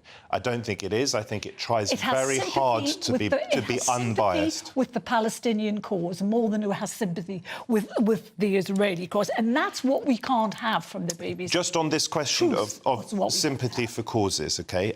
As we all know, it's a deeply complicated history and it's a deeply complicated present. My grandparents survived the Holocaust. They escaped just before the Holocaust. They were Jews in Vienna. They were refugees. That is my background. I'm deeply proud of my heritage. What we saw in Israel over the weekend were the savage acts of evil terrorists. Now the question is what happens next? And when I see Palestinian children, and I'm not saying it's easy, and I'm not saying that you don't get collateral damage in war, but when I see Palestinian children dying and Palestinian parents with their faces grieving, just as Israeli parents have, it breaks my heart, and I call on Israel to act proportionally, and as the American politicians have done as well and have said, the rules of law, such as they are, have to be upheld. Carol. I mean, everything you said is, of course, we don't want to see any kids dying in any way, shape or form. But you know what I'm seeing now in this country, and I hate it, there's a narrative developing here, and it's like they asked for it, and it really shocks me to my core. You know, we're seeing girls with bloodied legs, and we know what's happened to them, and they asked for it. We're seeing women being spat on the backs of trucks, having been raped, they asked for it. We're seeing kids being killed, they asked for it. No, they didn't ask for that. You know, this is what terrorists do, is they attack civilians, and that is the wrong thing to do. You know, let Palestine and Israel sort out their cause, but not by killing kids. Just quickly to say on that, although there is a very wide context, it's complicated, and I think the far-right Israeli government has done a lot of very, very bad things, and I think the settlements are acts of evil, and I use those words carefully. No, this is important to say. Nonetheless, we have a big problem in this country with the hard left. I couldn't support Labour when Jeremy Corbyn was the leader, and I find it absolutely despicable in the last few days some of the comments that have come out on social media from the hard left in this country who have not done enough absolutely to condemn the acts of barbarity that we have seen. Where are all those voices? Where are all the celebrity voices who on a normal day are condemning immigration, whatever? Where are they? Where is Gary Lineker? Where is, what's her name? Emma Thompson. Emma Thompson. Where is the other one? Dame... the actress. Judi Dench. No. Blonde. Who's the... Helen Mirren? No. Careful, guys. Let's not throw names around. I know. But the thing about the BBC, they've got the cover. As Matt says, you know, Hamas is a proscribed terrorist organisation. What more cover does the BBC need in order to do that? You've got 4 KCs who've written to Ofcom asking them to investigate this. I mean, this is quite extraordinary. It really is an utter failure. But is it that the BBC, and I'm just playing devil's advocate here, is it that the BBC want to demonstrate empathy and sympathy for the civilian Palestinians, to draw this distinction between them and Hamas? Would they argue that's what they kind of haven't done that, have they? But they don't appear to have done that. I don't think that's a justification for not calling a terrorist a terrorist. But what I will say is, although I think they've got it badly wrong in this case, I don't think it comes from a bad place. I do think that the BBC tries very, very hard, whether it's domestic politics, and sometimes it gets it wrong, whether it's domestic politics or internationally, it tries to be unbiased. Why is there so much criticism of the BBC for not being It gets criticised from both sides, from all sides, it does. It's ludicrous for them to say they're right-leaning, because they're clearly not. But does it... I would have thought, I wonder whether Carol's point about the fact that, as John Simpson is talking almost not of this era, is it that this is outdated directive from the BBC? I fully expected on Saturday morning for there to be a meeting in the BBC and say, this changes everything. We change our language and we now describe Hamas as terrorist. I will be very interested to see how Ofcom responds to these cases. One or two of them I know actually very well, who have written to Ofcom to complain about this. I want Ofcom to act as quickly as it can, but it needs to be thoughtful as well. And I would like actually there to be an internal investigation within the BBC so that its editorial standards, its editorial guidelines are properly reviewed, because they have to be fit for purpose. What is the fear? What fear do the BBC have, Carol, of calling them terrorists? Who are they frightened of? I don't understand, but all I can say is the stuff that I have read today from various commentators who understand the situation way better than me, and they say that they are pro-Palestinian leaning. Now, Rod Little wrote his column lead on this today, and he said if you had listened to various radio shows, and he listened to lots of programmes on Saturday, and he said the only interviews he heard were from Palestinian women about how this was going to affect them. He said, you know, if you want to say you're a balanced corporation, if you want truth and balance, you have to talk to both sides, and you have to get both. And especially as the massacre had taken place in Israel, you should be definitely covering that, and it didn't appear to be covered. One of the grave problems in all of this is, even if you are an Israeli government that I would say get behind and support, and you wanted to do the humanitarian thing, if you take away those security fences from Gaza, and that would be what I would certainly want ideally, you have a bunch of terrorists running the place who want to drive the Jews into the sea, which is why it is such an incredibly difficult situation, because my heart bleeds for those million children in that strip. 1 million children who are caught between the Israeli government and the wickedness of Hamas. What about you as a Jewish person living in this country, Matt? How do you feel? I mean, do you feel unsafe here? Because lots of stuff that I'm reading today from mums who are thinking of taking their kids out of school, who are terrified now of growing up in this Britain. My way of living my life is to live without fear. I think once you start feeling fear, I'm just talking personally, I'm not belittling the fear of others. Once you start feeling fear, you start to get lost. But my heart goes out to every single Jew in this country who does feel vulnerable. And the idea that some school children have been advised by their school not necessarily to wear blazers, or that if they don't wear their blazers, it would be understood because there are fears of attacks on Jewish children, sickens me to the core of my being. And we absolutely need the police to take every single incident extremely seriously. That woman who was in the Mail today, who was shouting, she's in a restaurant, she's shouting, "Oh, your people are dead." Good. A young girl, Why like isn't she arrested? barely a teenager, talking to some Jews in a restaurant, as you say, and saying, "Ha ha, are your people dead?" And it's just grotesque. That is a grotesque failure of our authorities, of our respect, of our belief in who we are as a nation. Of humanity. And this is the United Kingdom. I mean, it's a complete failure that could be allowed to happen, that the Jewish people in this country should be afraid. Could I tell you a quick story as a Jewish person? And my father is Jewish, my grandparents, as I said, were Jewish, and I identify as Jewish. Hitler would have had me out the door within seconds. So at moments like this, my Jewish identity becomes stronger. Yeah. During the last conflict between Palestine or Palestinians and Israel, or Hamas and Israel, there was another demonstration in Kensington High Street, and I don't live far from there. I grew up around there, and I was at a restaurant with my then girlfriend, now wife, and we saw a bunch of about 8, 9 white English thugs moving down the street with a stick quite soon after one of these pro-Palestine demonstrations. And I don't know whether they were involved or they were jumping on the bandwagon, but they said, "We're looking for Jews." Wow. And I wanted to get up and remonstrate with them because that's who I am. And your girlfriend And my girlfriend said, that. "Don't do that." And people on Twitter, of course, mocked me and said, "Oh, yeah, of course your girlfriend said that." No, I want to confront anti-Semitism when I find it. It's a very densely populated area with the Arabic community in Kensington High Street. But I also want to say this, and this is very, very important. We are looking at a tiny minority of people who say these horrific things, who go on demonstrations whipping up hatred. This is not the British Muslim community. OK, I think that is really important to point out. What did you make, Carol? I don't know whether you saw what Donald Trump said, and he said, you know... Got 20 seconds, Carol. We'll talk about this later. You're not going anywhere, are you? We will come to this. Let us know your thoughts today as well. gbviews@gbnews.com. Matt, Carol and Richard will be back in just a while. But I'm asking you, have the Labour Party caught Farage fever? That's right. This is Britain's Newsroom on GB News, Britain's news channel.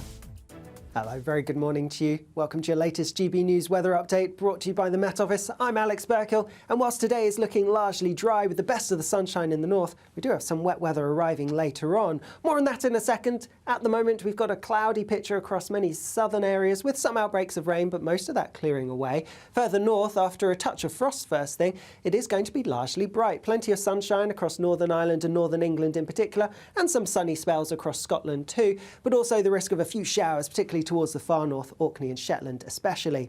Temperatures will be down a little bit compared to yesterday, especially in the south, with quite a bit of cloud around, getting into the high teens Celsius.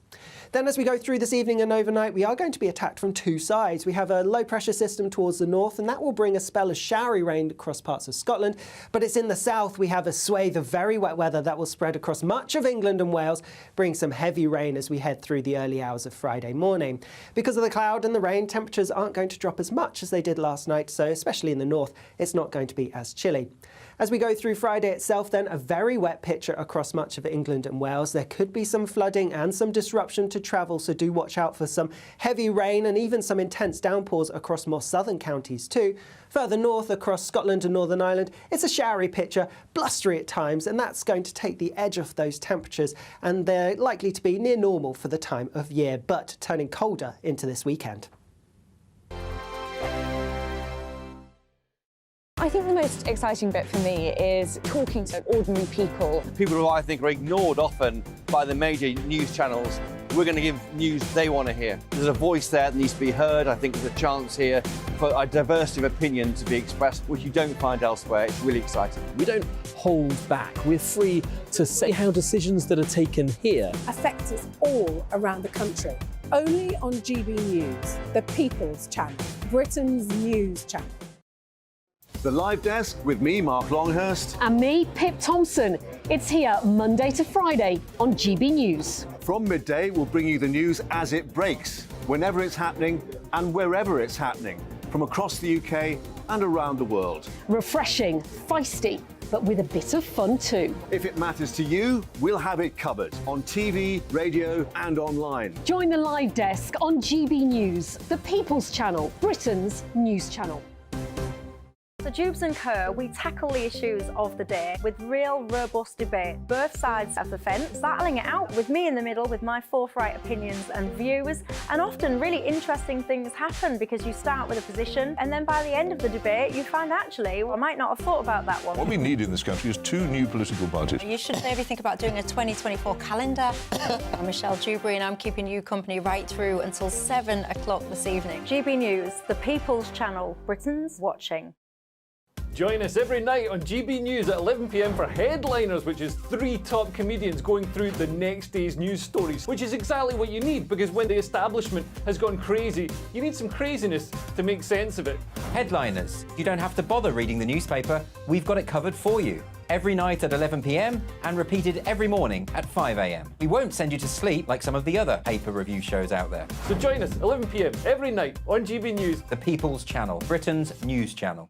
Join me, Camilla Tominey, on Sunday mornings from 9:30, taking the politicians to task and breaking out of SW1 to see how their decisions are affecting you across the UK. Bursting the Westminster bubble every Sunday morning, only on GB News, the People's Channel. Britain's watching. Every Sunday from 11, join Michael Portillo. There will be topical discussion, looking at the week before and the week to come. So kick back and relax at 11 a.m. on Sundays on GB News with me, Michael Portillo. GB News, the People's Channel, Britain's news channel. I'm Andrew Doyle. Join me at 7 o'clock every Sunday night for Free Speech Nation, the show where I tackle the week's biggest stories in politics and current affairs with the help of my 2 comedian panellists and a variety of special guests. Free Speech Nation, Sunday nights from 7 on GB News, the People's Channel, Britain's news channel. Nightmare commute. Kick it up a gear with me, Patrick Christie's at Drive Time, 3 till 6 p.m, Monday to Friday on GB News Radio. You can listen online and on DAB+, on the smart speaker app and on the GB News app. And if you've got an Alexa, all you have to say is, Alexa, play GB News. We're also on TuneIn and the Radio Player apps. From the school run to rush hour, get revved up with me, Patrick Christie's, on GB News and GB News Radio.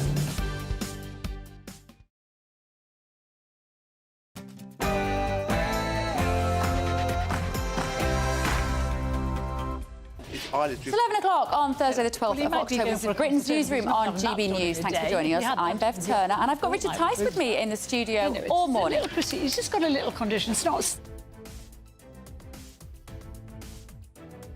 Enemy. The Israeli Prime Minister Benjamin Netanyahu has promised to wipe Hamas off the face of the earth as he puts Gaza under total siege, stopping food and fuel reaching the enclave of 2.3 million people. Health Secretary Steve Barclay refused to commit aid or a civilian corridor to Gaza. That Israel is able to defend itself from the most appalling attacks that it is faced. But alongside that, the UK has a proud record in terms of its overseas aid. We are major donors, 10% of the aid through the United Nations. And the Foreign Secretary is in Israel discussing these issues as we stand with them in the face of the catastrophic events that they've faced. UK controversial plans to house asylum seekers at a Carmarthenshire hotel have been dropped by the Home Office. We'll speak with a local on what this decision means to him. And Farage mania continues. Last week, Nigel was adored by party members at the Conservatives conference, and this week, Shadow Cabinet Ministers Jonathan Ashworth and Wes Sweeting couldn't help but mention the GB News presenter either.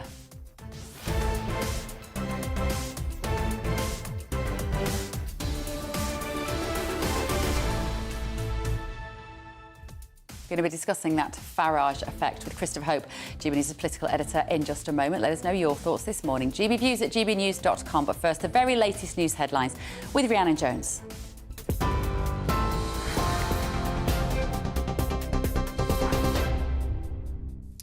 Good morning. It's 11:01. Your top stories from the GB Newsroom. The US Secretary of State has arrived in Israel to try and secure the release of more than 100 people being held hostage by Hamas in Gaza.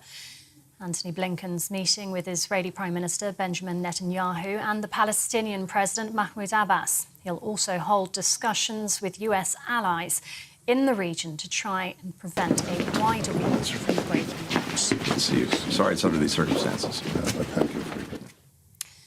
Vital medical supplies inside Gaza are running out, and the Red Cross says it won't be able to maintain the civilian population for very long. The only remaining power station stopped working yesterday. Fuel supplies are also dwindling and could run out within hours. Israel's preparing for a ground incursion into Gaza, though the military says no decision has been made as of yet. The military says more than 1,300 Israelis have been killed since Saturday, including over 200 soldiers. Meanwhile, Israel's military spokespersons confirmed Hamas are holding at least 97 people hostage. Israel has also massed tanks and soldiers on its northern border with Lebanon, trading fire with Hezbollah. The Iranian-backed terrorist group has threatened to intervene in the Israel-Hamas war by opening a second front in the conflict, a move which could escalate the situation. And these are live images from Gaza. Airstrikes have continued throughout the morning, and if you're watching these live images on television, plumes of smoke continue to billow up into the air there. Officials in Gaza say 1,200 people have been killed, with more than 5,500 wounded. Israel's continuing its siege of the Gaza Strip, leaving its 2.3 million population without food, water and electricity. The UN's human rights chief says blockades that endanger the lives of civilians are prohibited under international law. When asked about the siege, Health Secretary Steve Barclay declined to comment.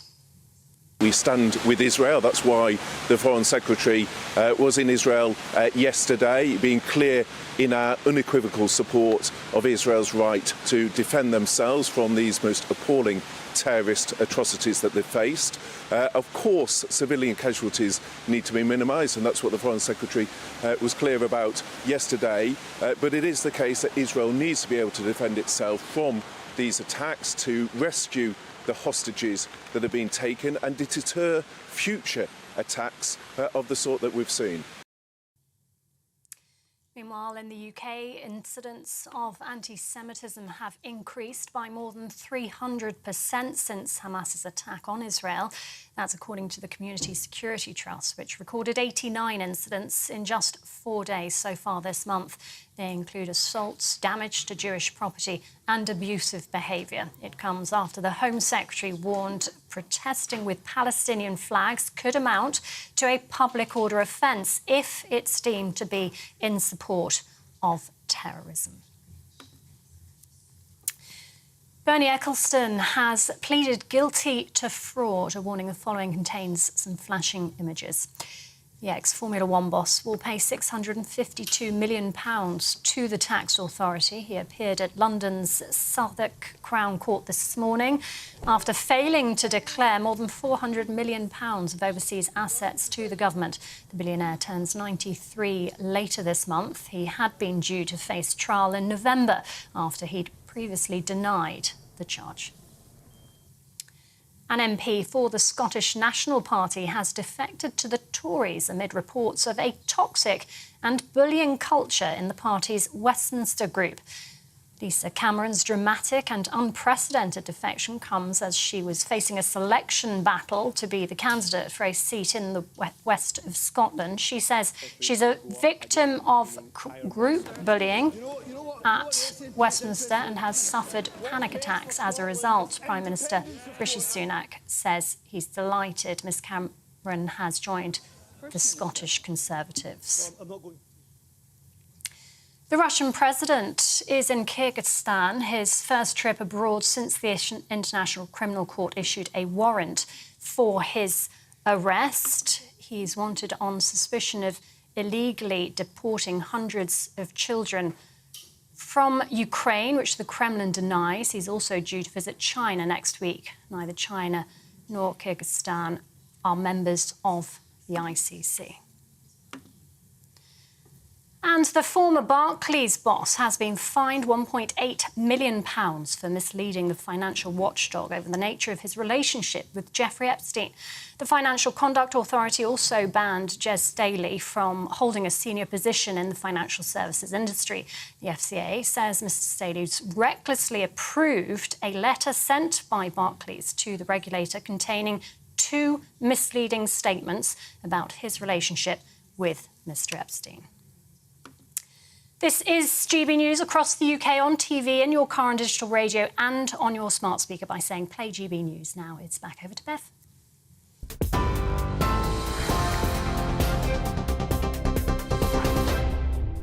Farage Mania.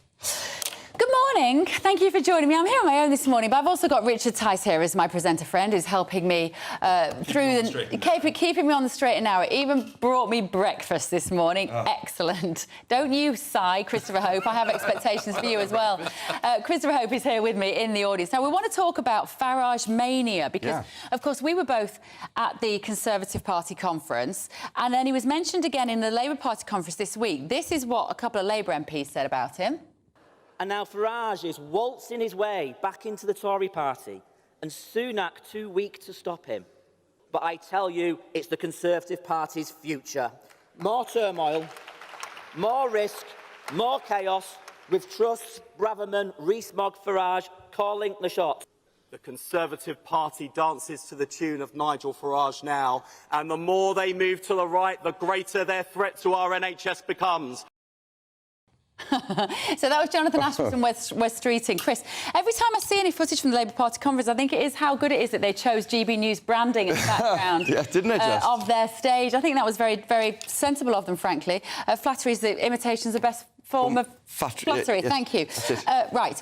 Nigel Farage, yes. I think they are wrong to quote Nigel as somehow the kiss of death to the political party. We walked around with him in Manchester. Yeah. He's mobbed by people everywhere he goes. But for the left, he symbolises this lurch to the right. He's the new Thatcher. In the old days, they would use the word Thatcher from the final day at the Labour Party conference yesterday to get everyone angry and cross about her behaviour during the 80s. Not everyone agrees with that, but the left see her as someone who destroyed the mines, dealt with the docks. But, yeah, it's slightly my fault, by the way, because I asked Rishi Sunak in that interview last Tuesday, since that last month, would you accept Nigel Farage as a member? And he said, we're a broad church. He didn't mean we're a crime drama, right, at ITV. We're not going to have no murders and deaths. We're just going to accept him if he wants to join us, maybe. And that's what's triggered this kind of idea. I think Nigel, I mean, you know him better than I do, Richard, but Nigel is this kind of symbol, isn't he, of right-wing politics, and that's why the left are using him to beat up the Tories. But I think Nigel would be the first to say that we don't have a right-wing Conservative party at the moment. There isn't anything Conservative about them, is there? We have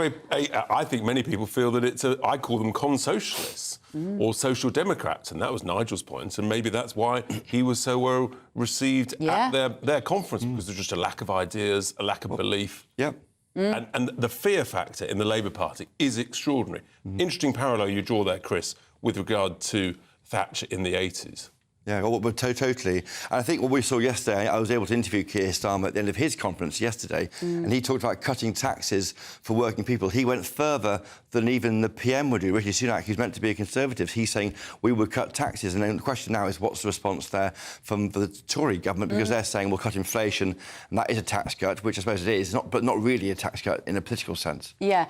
I mean, Starmer said, didn't he? We saw the clip earlier about he would cut taxes for working people. Yes. He keeps using this phrase, working people. What does it mean? So working families is a term that Gordon Brown used all the time, hard-working families. And there wasn't really... We all feel we're hard-working families, Everyone's a hard-working family. You'll find a billionaire will tell you that he's part of a hard-working family, so it doesn't really apply, does it? That's right. I mean, I think they're probably... I don't know what they mean by that. They might mean those on lower incomes and trying to lift the burden off them. He won't say working-class people, will he?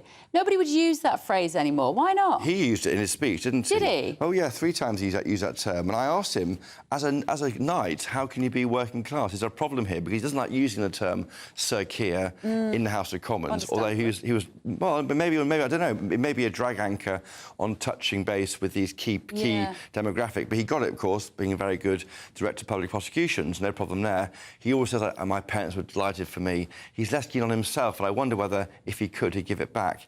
I didn't go as far as asking him that, but I think it's an issue for him. We reflected on the fact that Rishi Sunak did not get a bounce in the polls after the Conservative Party conference.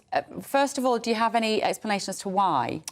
I think it wasn't. There was no moment at which they kind of that would connect with the audience. I mean, the speech earlier on watering down the net zero targets that did well. But I always think these politicians. My question to all of them is, how are you making our viewers better off, feel better about you? And there's nothing there. Well, secondly, do we know yet whether Keir Starmer has come out of this conference with more popularity? We don't. No polling yet. Again, it was a speech really a Conservative could have given. I mean, I'm sure Richard would agree with that. I thought, obviously, on the tax-raising measures on private schools, adding VAT to bills, and the other measure on non-doms, I think that was. That's what they wouldn't do otherwise. I mean, building 1.5 million homes over 5 years is really the government's target now, and it's a third more than they're doing anyway. But there's an important stat here which no one is focusing on. Property is my background. We haven't built 300,000 homes in a single year for 50 years. It's almost physically impossible without a radical reorganisation of the whole planning system and a massive retraining and reskilling of people. So, this is just... Frankly, they need to be called out on this. It's just not possible. And the refusal to link the need for more housing with the fact that you've got complete open borders, mass migration from both the Tory party and the Labour Party would do exactly the same. He wouldn't give you a number, would he? Well, I asked him on the migration point. 600,000 people came here net, legally, were allowed in by the government, choices made by our ministers, allowed that to happen in the year to June last year. And that puts pressure on services, as you're saying, Richard. And I said, what number are you happy with? He wouldn't give you one, would he? No. Suella Braverman told me in October last year, tens of thousands a year. That was the Cameron number, of course. The government won't give you a number, but this idea of a number that you're happy with will be a key issue at the next election. Why does he not want to give you a number? Who is he scared of alienating by suggesting he might put restrictions on? Because it's a hostage to fortune for him. He says he'll plug it from the air and he can't hit it. I think when Cameron said it in 2010, 2011, I think Damien Green first said it as an immigration minister, that he supported the idea.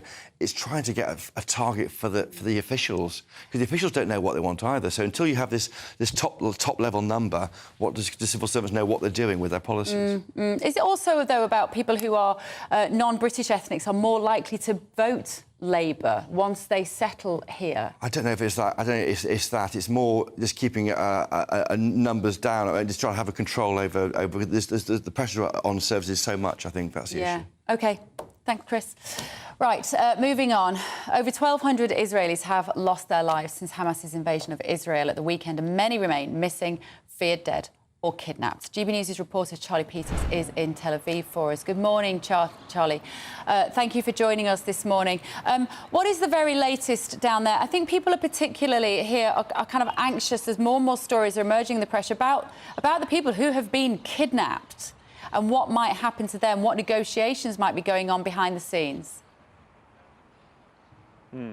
Well, in any situation like this where there are hostages in a hostile area, most governments' first priority would be to recover them. But this is a very unique scenario. And it appears that the Israeli government's first priority is actually the destruction of Hamas and its military capability. The hostages aren't an afterthought, but they're certainly not the leading priority for the government and the security establishment here. But as the government, prioritises the move to secure its borders and all of the fronts, both in the north and the south, and remove any remaining militants in the south, members of the civilians in Israel are keen to step up and do that duty. Where I'm here in central Tel Aviv, in the Tel Aviv Expo Centre, thousands have flocked to volunteer and gain support for the government as it pushes forward its war effort. Just an hour ago, the former Defence Minister Avigdor Lieberman was here. I think the state really recognises the civilian impact that this is having on the defence situation on the ground. They're doing three things here. They're organising information coming in from the south and the north, where missing persons and information about the latest atrocities conducted by those terrorists from Saturday are coming in. They're distributing goods to sustain the war effort both in the north and the south. And using some technology and some facial recognition tech they've got here, they're also hunting for missing persons. They're trying to establish where kidnapped people are. So actually a key part of the hostage situation is actually taking place by civilian volunteers here in central Tel Aviv. And later this afternoon, I'll be speaking to them and finding out more about their effort to locate and hopefully save their missing allies. OK, thank you, Charlie. Charlie Peters there in Tel Aviv. Richard, you know, you look at Charlie there on a sunny street in Tel Aviv, people going about their business, and it's very easy to forget that the absolute obliteration of Gaza is occurring just a few miles away. Yeah, and I think what we've got to do is look, what does this look like in a week's time, in a month's time? How many months will it take for Israel to feel that they have, in a sense, they have dealt with Hamas? I mean, you've heard from Netanyahu. He says he wants to kill every single fighter in Hamas. Though. And you've sort of got to assume that it's impossible. And well, we're definitely creating the next generation of jihadis right now. Absolutely right. And so, therefore, you've just got another war of attrition, a bit like the war of attrition in Ukraine. I think this is what is terrifying so many senior leaders and diplomats around the world, is another huge regional conflict. And it's almost worse here in the Middle East, where you've actually got other nations who are deliberately trying to destabilise it. And I think that's the sort of the cocktail that is so difficult to deal with, so dangerous. It's like a bubbling up cauldron, and trying to keep the lid on that in ways that, frankly, we almost haven't seen barely in our lifetime. This is, as people have said, it's the worst atrocities since the Holocaust. We've got Anthony Blinken, the US Secretary of State, has arrived in Israel to have a meeting with Benjamin Netanyahu, Israeli PM, and Mahmoud Abbas, the Palestinian president. How quickly do you think we will hear what they say from that? I am not optimistic that any lines are going to come out of that other than we don't have a solution right now. No, that's right. I guess it's a question of time before some serious leaders say the only way out of this is to look at something that involves the UN, involves a number of other really big nations coming together and say, actually, we've got to solve this. We've got to try and solve this once and for all, and come up with something completely different. Because otherwise, as Tony Blair said earlier, it requires a completely different approach. Yeah. I've talked about the approach from that article in the Mail from Fatah. Could they get involved? We've got to think completely different picture. Otherwise, just tens and tens, if not hundreds of thousands of people over the next few months are going to die. The Gulf Cooperation Council as well, you can't help but feel should be somehow helping to... So that's what? Bahrain, Kuwait, Oman, Qatar, Saudi Arabia and the United Arab Emirates. I'm going to ask you another naive question. Is it possible to get those people around the table to have a conversation with Netanyahu and Mahmoud Abbas about coming to some sort of solution? I think that's really hard. Yeah. Really hard. I mean, let's remember that it's only very recently that some of these nations they've reached accords with Israel. I mean, this is incredibly recent. And let's remember, those nations are also trying to keep their options open with regard to China and Russia. So there's multiple different issues involved here. And they don't want to be seen to be overly tying themselves to one particular nation. With oil wealth sitting beneath it all. Absolutely. And literally and metaphorically. And whether we like it or not, the bottom line is money talks. Yeah. And there is huge wealth, what I call energy treasure, that those nations have got, the Gulf nations, Saudi. And, they're looking around the world and they're saying, right, where am I selling my wealth to, my assets to? That's what they're focused on. OK, thank you, Richard, for now. So, Stradley Park Hotel in Llanelli, am I saying that right? It is Llanelli. Was due to house up to 241 asylum seekers, but the plans have been scrapped. This is People Power. You're with Britain's Newsroom on GB News.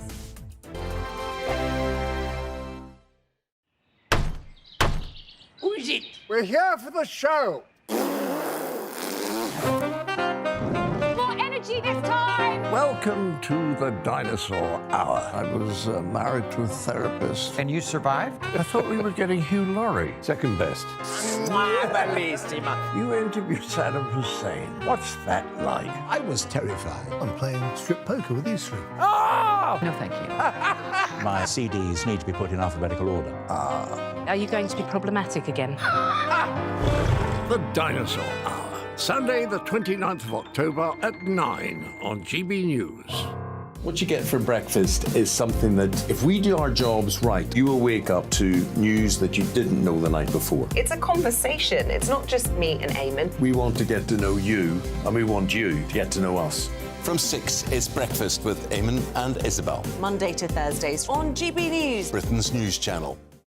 People in Britain, they love free speech, but they also love fair play. I don't care if I'm speaking somebody from a trade union, from the Labour Party, somebody from the SNP. And I think the viewers like to see that actually we can challenge one another, but in a positive way.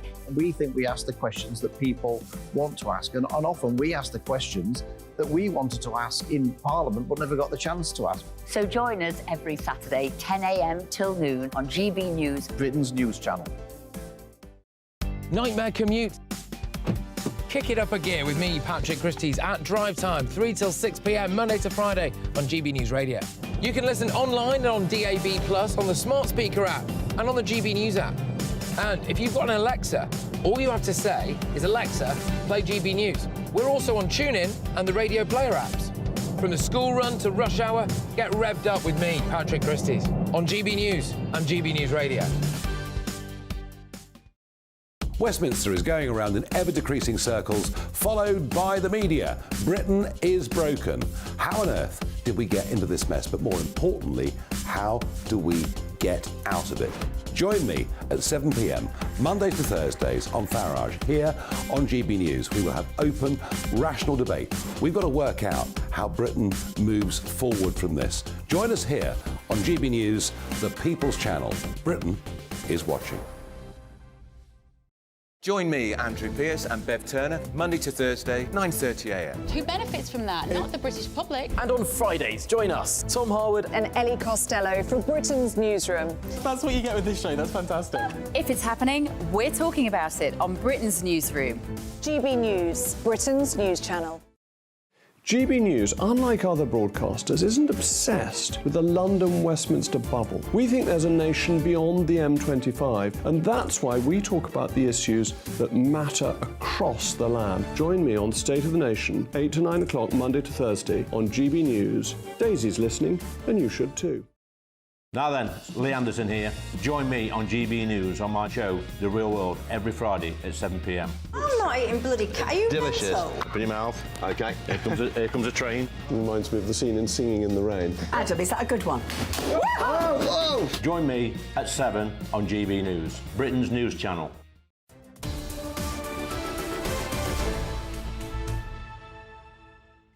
Very good morning, it's 11:24. Thank you for joining me. This is Britain's Newsroom on GB News with Bev Turner. Thank you. If you're listening at home on the radio as well. You've been getting in touch at home. Thanks for your messages. Kim says a terrorist group is like a weapon. Once created, it cannot be destroyed, only contained. Whilst I understand Netanyahu wanting to blow Hamas off the face of the earth, it will only wipe out all the civilians, leaving very bitter and angry relatives ripe for radicalisation. And Hamas will morph into something even worse. Look at what happened with ISIS. Couldn't agree more, Kim. And John says Hamas is a terrorist group of thugs. Protests in this country should be treated as a terrorist support, and as such, strong measures should be introduced in addition to expelling them from this country when possible. Any students should get the same treatment and expelled from their universities. And Michael is asking, why are the police in the UK not clamping down heavily on support for these terrorists on UK soil? Keep your messages coming. Also, we were discussing the fact that the BBC will still not call Hamas a terrorist organisation. And Mike has said the BBC has lost its moral compass. We have not, though, Mike. So thank you for joining us here on GB News. Keep your messages coming. gbviews@gbnews.com. So controversial plans to house asylum seekers at a Carmarthenshire hotel have been dropped by the Home Office. Stradley Park Hotel in Llanelli was due to house up to 241 people, a move that was opposed by the County Council. Carmarthenshire Council has said the Home Office had sent it written confirmation that the plan had been scrapped. Let's speak to Llanelli resident Gareth Beer. Good morning, Gareth. So just go back before we talk about this triumph. When was this hotel proposed and what was it going to mean for the community? Well, we're exactly 102 days from when the asylum seekers were meant to move in. It was around the end of June it was kind of declared. A couple of weeks later, 100 odd people were laid off in Llanelli. But yeah, it's 102 days, and on the 100th day, everyone had a big party in Llanelli. You should have seen it. It was amazing because we had that news on exactly the 100th day. And what kind of hotel is it? What's it like? It's a 4-star hotel. Me and the wife have stayed there, actually. It's got copper baths. It's got ensuite. It's a lovely place. It's iconic, if you like. It's lots of weddings are there. It's a fantastic hotel. And what was the justification to the community from the Home Office? How was the information given to you? And were you given any reason why this had to be in your area? Well, it was just kind of thrown into the area. There was no consultation that anyone was given. It was just, we're taking over this hotel. The hotel was sold a few months back. You could, go over the detail of that. But it was just literally, 1 minute you've got 101 people working there, the next minute they're no longer working there. It was just no consultation, and our elected representatives literally didn't want to know. And so what did you do? What did the local community do to stop this project? Well, there's been hundreds of people there. We set up camp. There was day protests from the beginning. There was like maybe 5, 6, 7, 8 of us there at the beginning. And then, when it kicked off, we were staying overnight. But the protests were literally 27. And I think that's how we run it, by staying there. Amazing. Well, Richard Tice is here in the studio with me. Richard, you're familiar with this particular hotel, aren't you?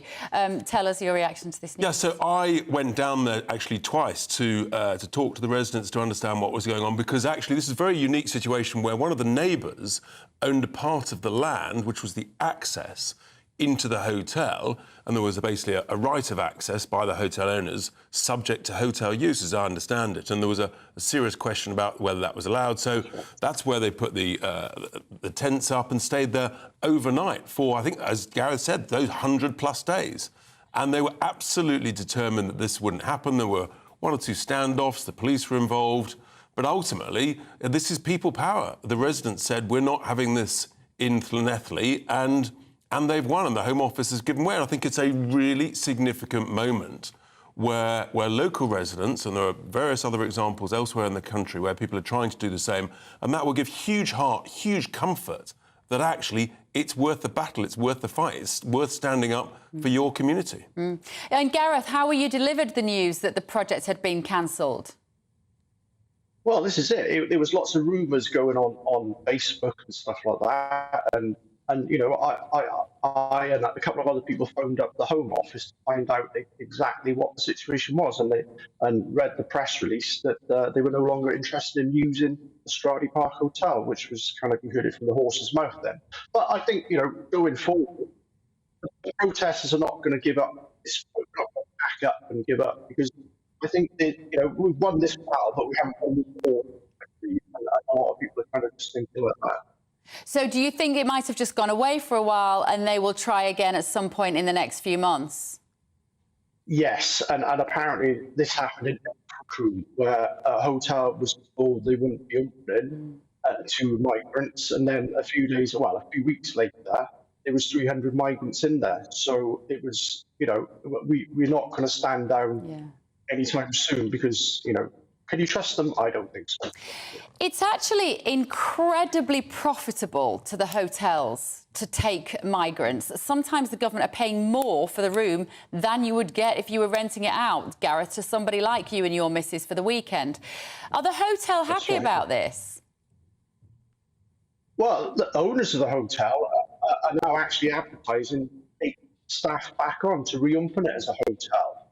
Us as residents are quite sceptical because, you know, they've done work to the hotel. You know, they've taken out the double beds, they've taken out all the good furniture, and they've put a single bed ready for the migrant. So I can't see it opening as a hotel anytime soon, to be honest. Wow. OK, Gareth. Well, congratulations. And I guess, you know, keep up the fight for the community. Thank you, Llanelli resident Gareth Beer. Do you think they will just try again? I mean, so the hotel owners... I think on this one, actually, Bev, I suspect the Home Office have learned their lesson and they've realised that actually they've come up against a group of residents who will not allow this to happen. And I suspect that's it. Wow. I hope so. And the moral to the story, I suppose, is if you don't want these hotels full of migrants in your town... Yeah, stand up for your community, stand up for your local residents. They were helped by the property issue. But look, people power, it's a great thing. Amazing. Right, still to come this morning, we're going to go live to a press conference in London for British family members of those kidnapped from Israel by Hamas as soon as it happens. And also, first impressions. Do you buy more expensive wine for guests than you do for yourself? That and much more after your morning's news with Rhiannon Jones.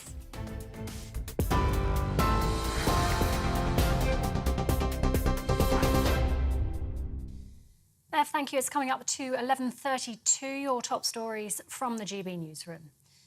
The US Secretary of State has arrived in Israel to try and secure the release of more than 100 people being held hostage by Hamas in Gaza. Antony Blinken's meeting with Israeli Prime Minister Benjamin Netanyahu and the Palestinian President Mahmoud Abbas. He'll also hold discussions with US allies in the region to try and prevent a wider war. The UK economy grew by 0.2% in August. That's according to the Office for National Statistics. The Chancellor says the economy is more resilient than expected, with the UK growing faster than France and Germany since the pandemic. Jeremy Hunt also says, though the latest growth figures is a good sign, tackling inflation must remain the government's priority. Judges in England and Wales are being told to postpone jail sentences for some offenders because prisons are too crowded. According to a report in The Times, some could include those found guilty of burglary and rape. The Judicial Office declined to comment on the report. It comes after the government said it plans to rent prison spaces from foreign countries in an effort to address chronic overcrowding. And Bernie Ecclestone has pleaded guilty to fraud. A warning the following contains flashing images. The ex-Formula One boss will pay £652 million to the tax authority. He appeared at London's Southwark Crown Court this morning after failing to declare more than £400 million of overseas assets to the government. The billionaire turns 93 later this month. He had been due to face trial in November after he previously denied the charge. You can get more on all of those stories by visiting our website, gbnews.com.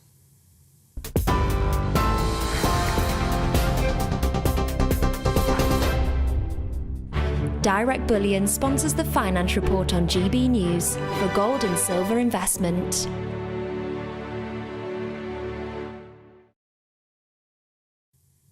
Here's a quick snapshot of today's markets. The pound will buy you $1.2301 and €1.1583. The price of gold is £1,530.20 per ounce, and the FTSE 100's at 7,681 points. Direct Bullion sponsors the Finance Report on GB News for physical investment. It is 11:34. You with Britain's Newsroom on GB News with me, Bev Turner. So I just want to bring you a story. SNP's Lisa Cameron has announced her defection to the Conservative Party. The East Kilbride, Strathaven and Lesmahago MP was facing a selection contest to remain as the SNP's candidate at the next general election. She's blaming a toxic culture at the party Westminster group, she said, and she said she's quit because of this toxic culture. Richard Tice, your thoughts on that? This is actually really significant because You might have expected her to go to Alex Salmond's Alba party because obviously both Alba and the SNP, they're pro-independence in Scotland.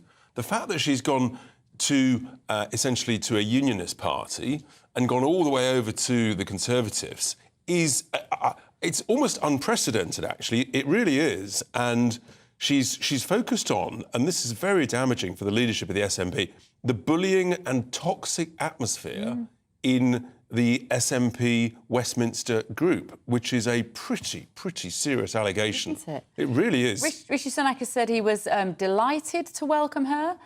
He called it a brave and committed MP.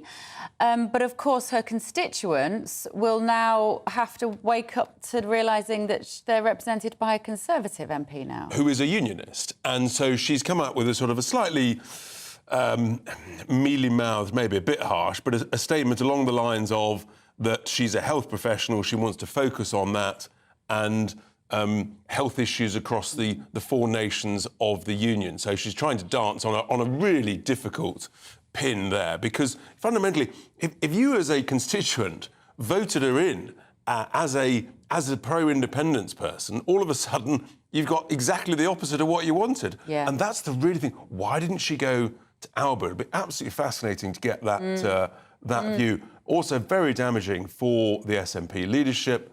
Humza Yousaf really struggling on so many issues. I mean, he really has been given the ultimate hospital pass, first of all, with all the dramas and allegations for Nicola Sturgeon, and then obviously over the conflict in Israel. So, yeah, he's just another massive problem in his in tray for him, which he's not going to appreciate. Absolutely. We are going to be taking a press conference live, I believe, for anybody that has hostages being held in Israel and Palestine. I'm just looking at some of the people who have been taken captive, Richard, and it is just really, truly terrible. 150 people were taken captive when Hamas launched its surprise attack at the weekend. Hamas said that it's hidden them in safe places and tunnels within Gaza. But there are individuals such as Dietze Hyman. She is 84. She was seen by a neighbour at the Nir Oz kibbutz being led away by Hamas gunmen. She was a former social worker. There is Ohed and Ethan Vahalomi. They were abducted from their kibbutz, according to their mother. She said that her daughter-in-law and two of her granddaughters managed to escape when 5 gunmen burst into their home, but Ohad and 12-year-old Ethan were taken. This list of captured individuals, Richard, it just reads like a family Christmas card list of grandparents. And because that's children. exactly what they are. They are families across the whole range of generations, from grandparents to parents to children, and it's a huge list. And you've got this push me, pull you. You've got Israel now saying that they're going to cut off all utilities, food, water, electricity until those kidnapped people are returned to Israel. And, of course, Hamas are saying the opposite. And for this to be resolved will require some very smart diplomacy at the highest level. And it's what role I think the US plays in this. OK. We are going to go live to this press conference now where family members of British nationals taken from Israel by Hamas are giving a press conference. At least 130 hostages are in the hands after the invasion of Israel last weekend.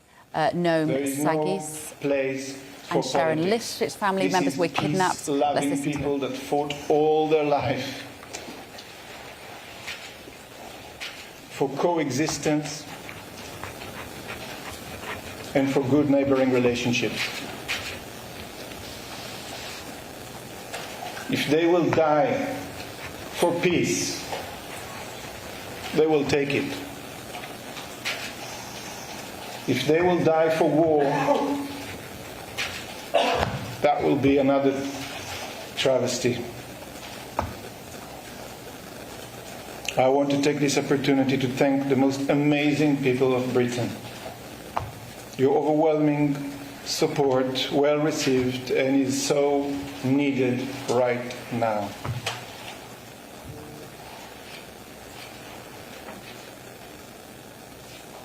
I want also to thank the British government for all that they do formally and informally to bring these beautiful people back home. Thank you.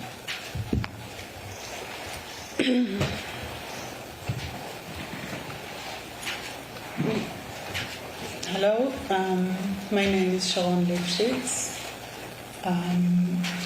I feel I've been hollow for the past few days, but I feel that we are strong. I feel that together we're facing this thing. What we're facing is an act of such barbarity that it is asking us, it is coaxing us into hate, into rage, into wanting to destroy, and against this senseless, horrific art of destruction that have taken so much for me, but even more for my community. These are the children that we all know. They are the children of our friends that we have grown together. These are the parents that have brought us together collectively. And I'm here to speak on their behalf. I'm here to be a voice. I would like to be there and to hug the survivors. I am here because there is work to do. We are through the situation. The situation is not over. There's hostages in Gaza. My mom was taken out. She was kind of disconnected from her oxygen in order to be loaded onto a motorbike or whatever it is. I don't know. This is not about who is right and who is wrong. Yeah? My father spent his life fighting for peace. I am his daughter. We are all his children. When we ask for peace, we ask to see the human within each of us. I am not here like Noam for politics. I cannot care at this moment. I don't have the luxury of politics. We now need to act together to fight that hatred with love. We start with our own heart. We start by being a we that say no to the massacre and destruction solely for a story. I don't know how to say it. We have a job to do. We have these people to bring back. I call on any citizens. There are many Arab friends that my father had, that I have, many Muslims, many Christians, many Buddhists, many Hindus. I don't care. Come together. Let's get this. Let's have some hope in this. Let's bring these children home. My father would say, why do you bother with me? I am 83. I had a great life. My children and grandchildren are okay. Don't bother with me. Bother with my neighbor's 3 children. Bother with your friend's daughter who is autistic. Bother with the babies. And I ask you to bother with them too. They are not part of this war.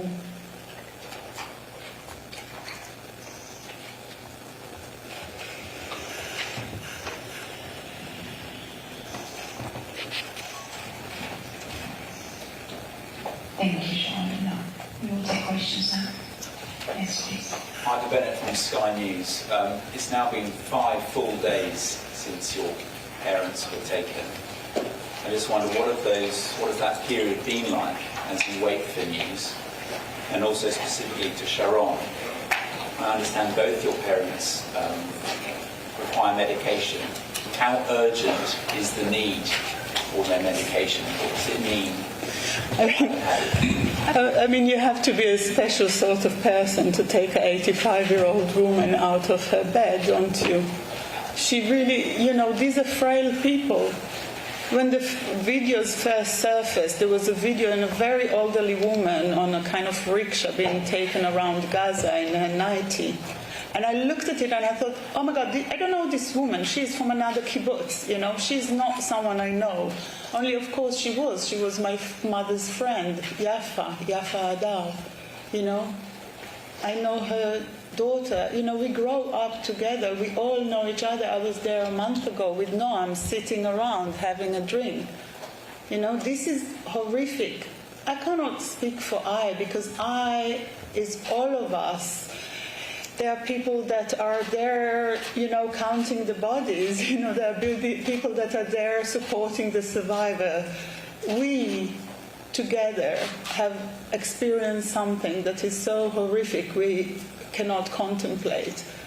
But we have a job to do now, and I'm concentrating, all of us are concentrating on the job at hand. And the job is, in the face of all of this, bring these people back home. There's mothers waiting for the children. These are my friends' children. These mothers are me. I'm asking on their behalf, not on my behalf. There's no I here, there is we. It wasn't against my father in particular or my friend's daughter. And so they're all our children and our parents.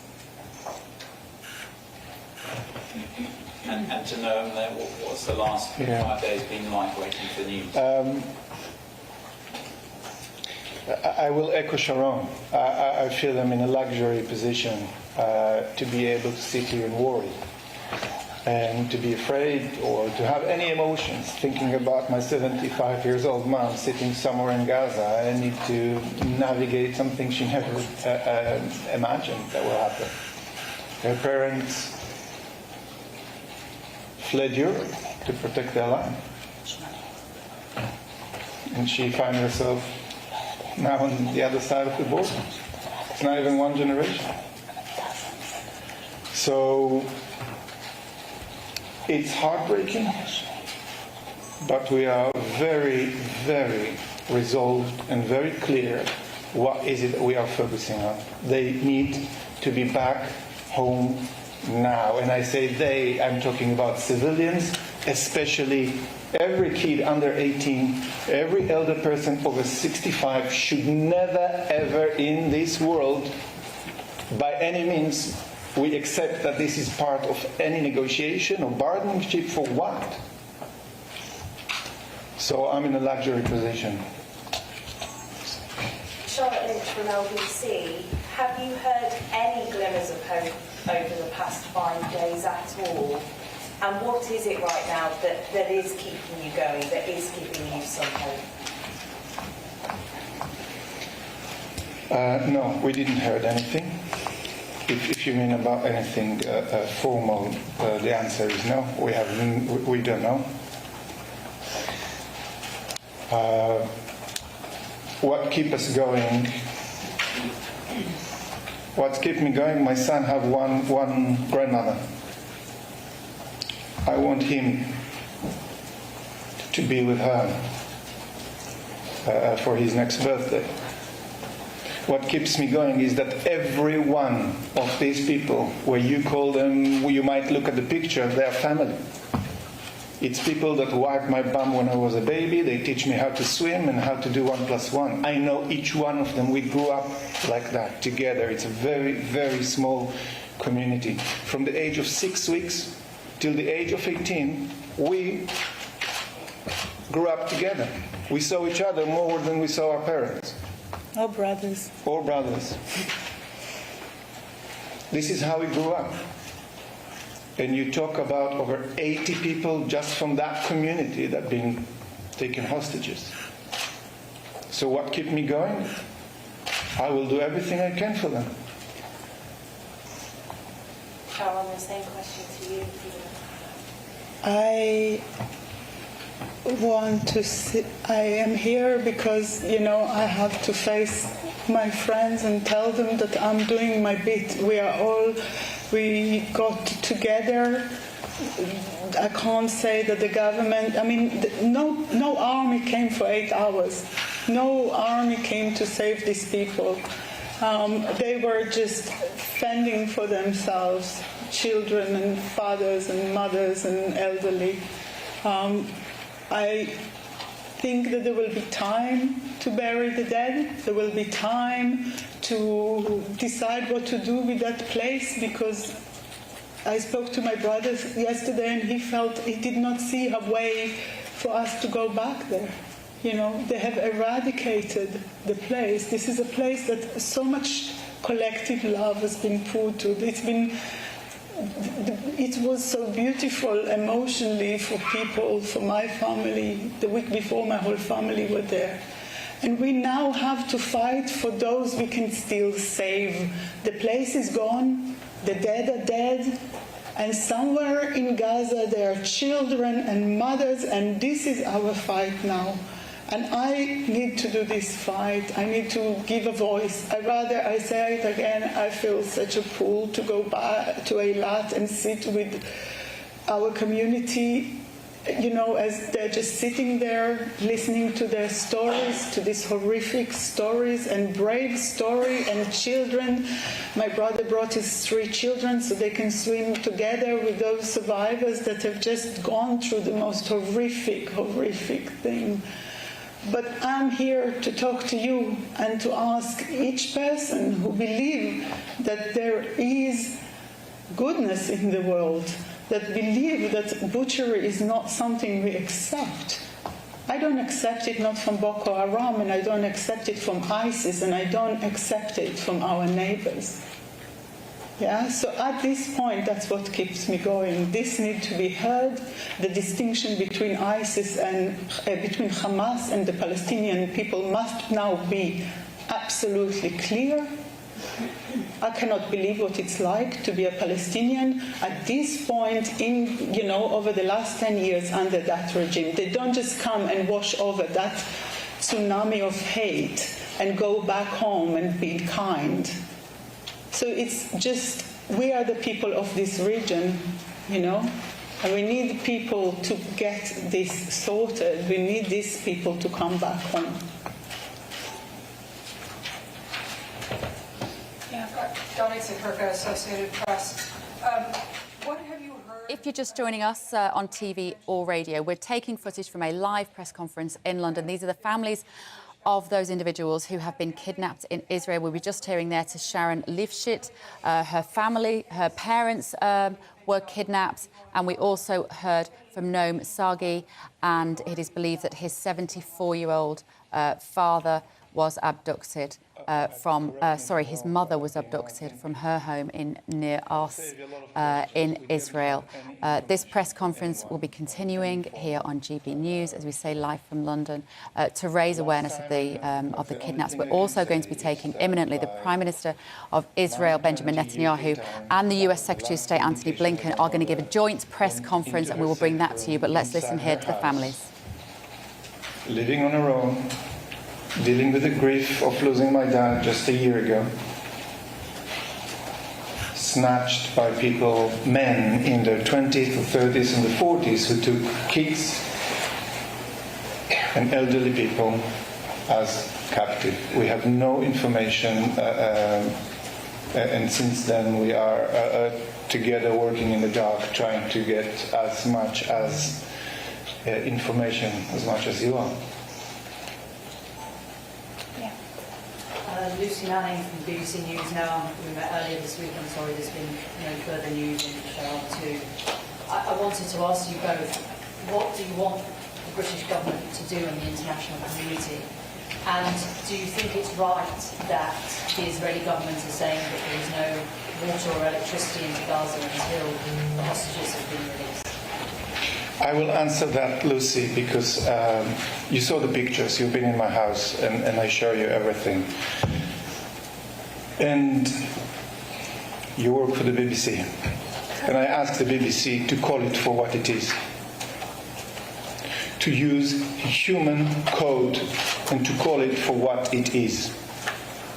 The Hamas is an organization that came to do one thing and one thing only. And we have that responsibility. What will happen in Gaza next, everybody knew, and they have a year to plan it. So if you want to protect your people, you have a year to do that. It didn't stop here, right? I don't know. I don't know how to answer that because I'm not a politician. My ways of dealing with things are very different than what I see that is happening on the ground. I believe in humanity. You saw in the video that I show you, people come into the kibbutz and they take with them kids' bike. So someone believed that if you take a bike for his kids from the kibbutz to the other side, they believe that they will improve their quality of life. They believe in future. 1 + 1 = 2. What will happen in 3 days? Everybody knows. What's the expectation?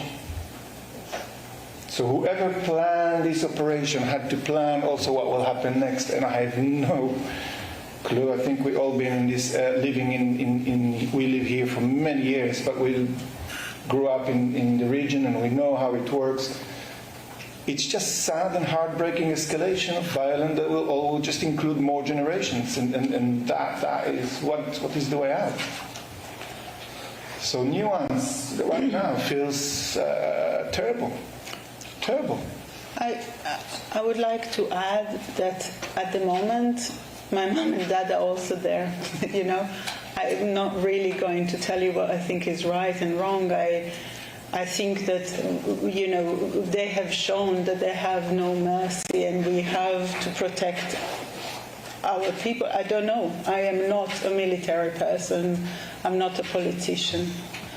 But beyond that, we need to find a way for a future. And I think at the moment it's really, really just the fact that we can't do anything until these elderly people and children are back. This is on message for me, because we can sit here and we're going to spend the rest of our life dealing with this atrocity. This is the defining moment of our life, you know. What we have worked and our parents worked for, and, you know, our children, everything we have done, there's nothing left, you know. All my parents' life work, it's gone. Yeah, we will do with that later. At the moment, my friend's daughter is autistic. She's not very well to be kind of in very acute situation. She can hardly handle daily life. I want her out. The rest is just really the rest for me. And once we solve this, we can start looking at this horrendous atrocity. There will be changes, because there were changes after 73 and there was changes after 2011. It's a moment of change. We have yet to really comprehend what took place. But now we are still in the event. We are not after the event. And in this event, these children and elderly must come back home.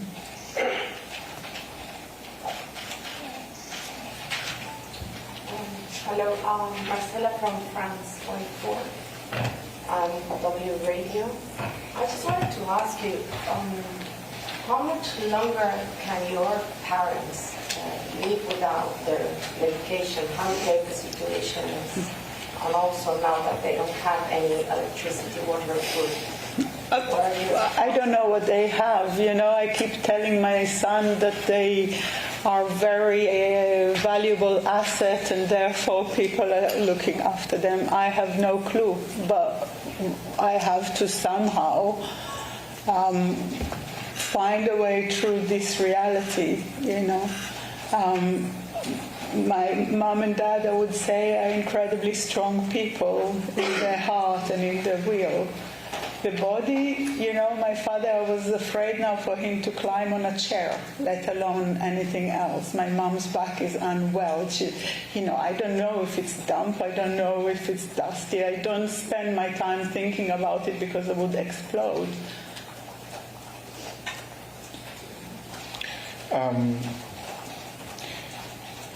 It's hard. It's hard to see. I think we need to understand that they just transfer care home into Gaza.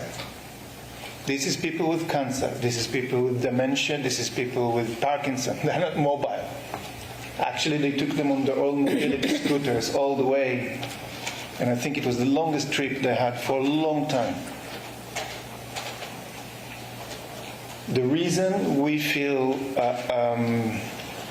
urgency is because nature will do its course if we are not going to act quickly. If the international community and the humanity and the human code and the human dial won't fall in a place that we say, stop, this is outside of the lines of what is okay and what is not okay, they won't be here for too long.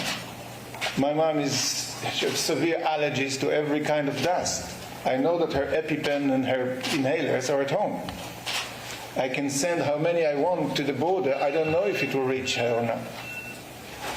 And everyone there is a case in themselves. I keep on getting desperate pleas from people in Israel, mothers for kids, said, can you please get someone from the Red Cross to get that medication for that child? My heart goes out, and I don't know what we can do from here, but I know there is so many good people. And I must say, in Turkey, in Qatar, they're doing an amazing job. Amazing job. We're not going to talk about them because we don't know them, but they will be our best hope that things will get to them and they will have some hope to survive. And as Sharon said, I believe that if they are assets, they will take care of them. I'm sure, obviously, you're well aware of the threats made from Hamas. I just wonder if either of you believe that the response from the Israeli government thus far will potentially put your parents in greater danger.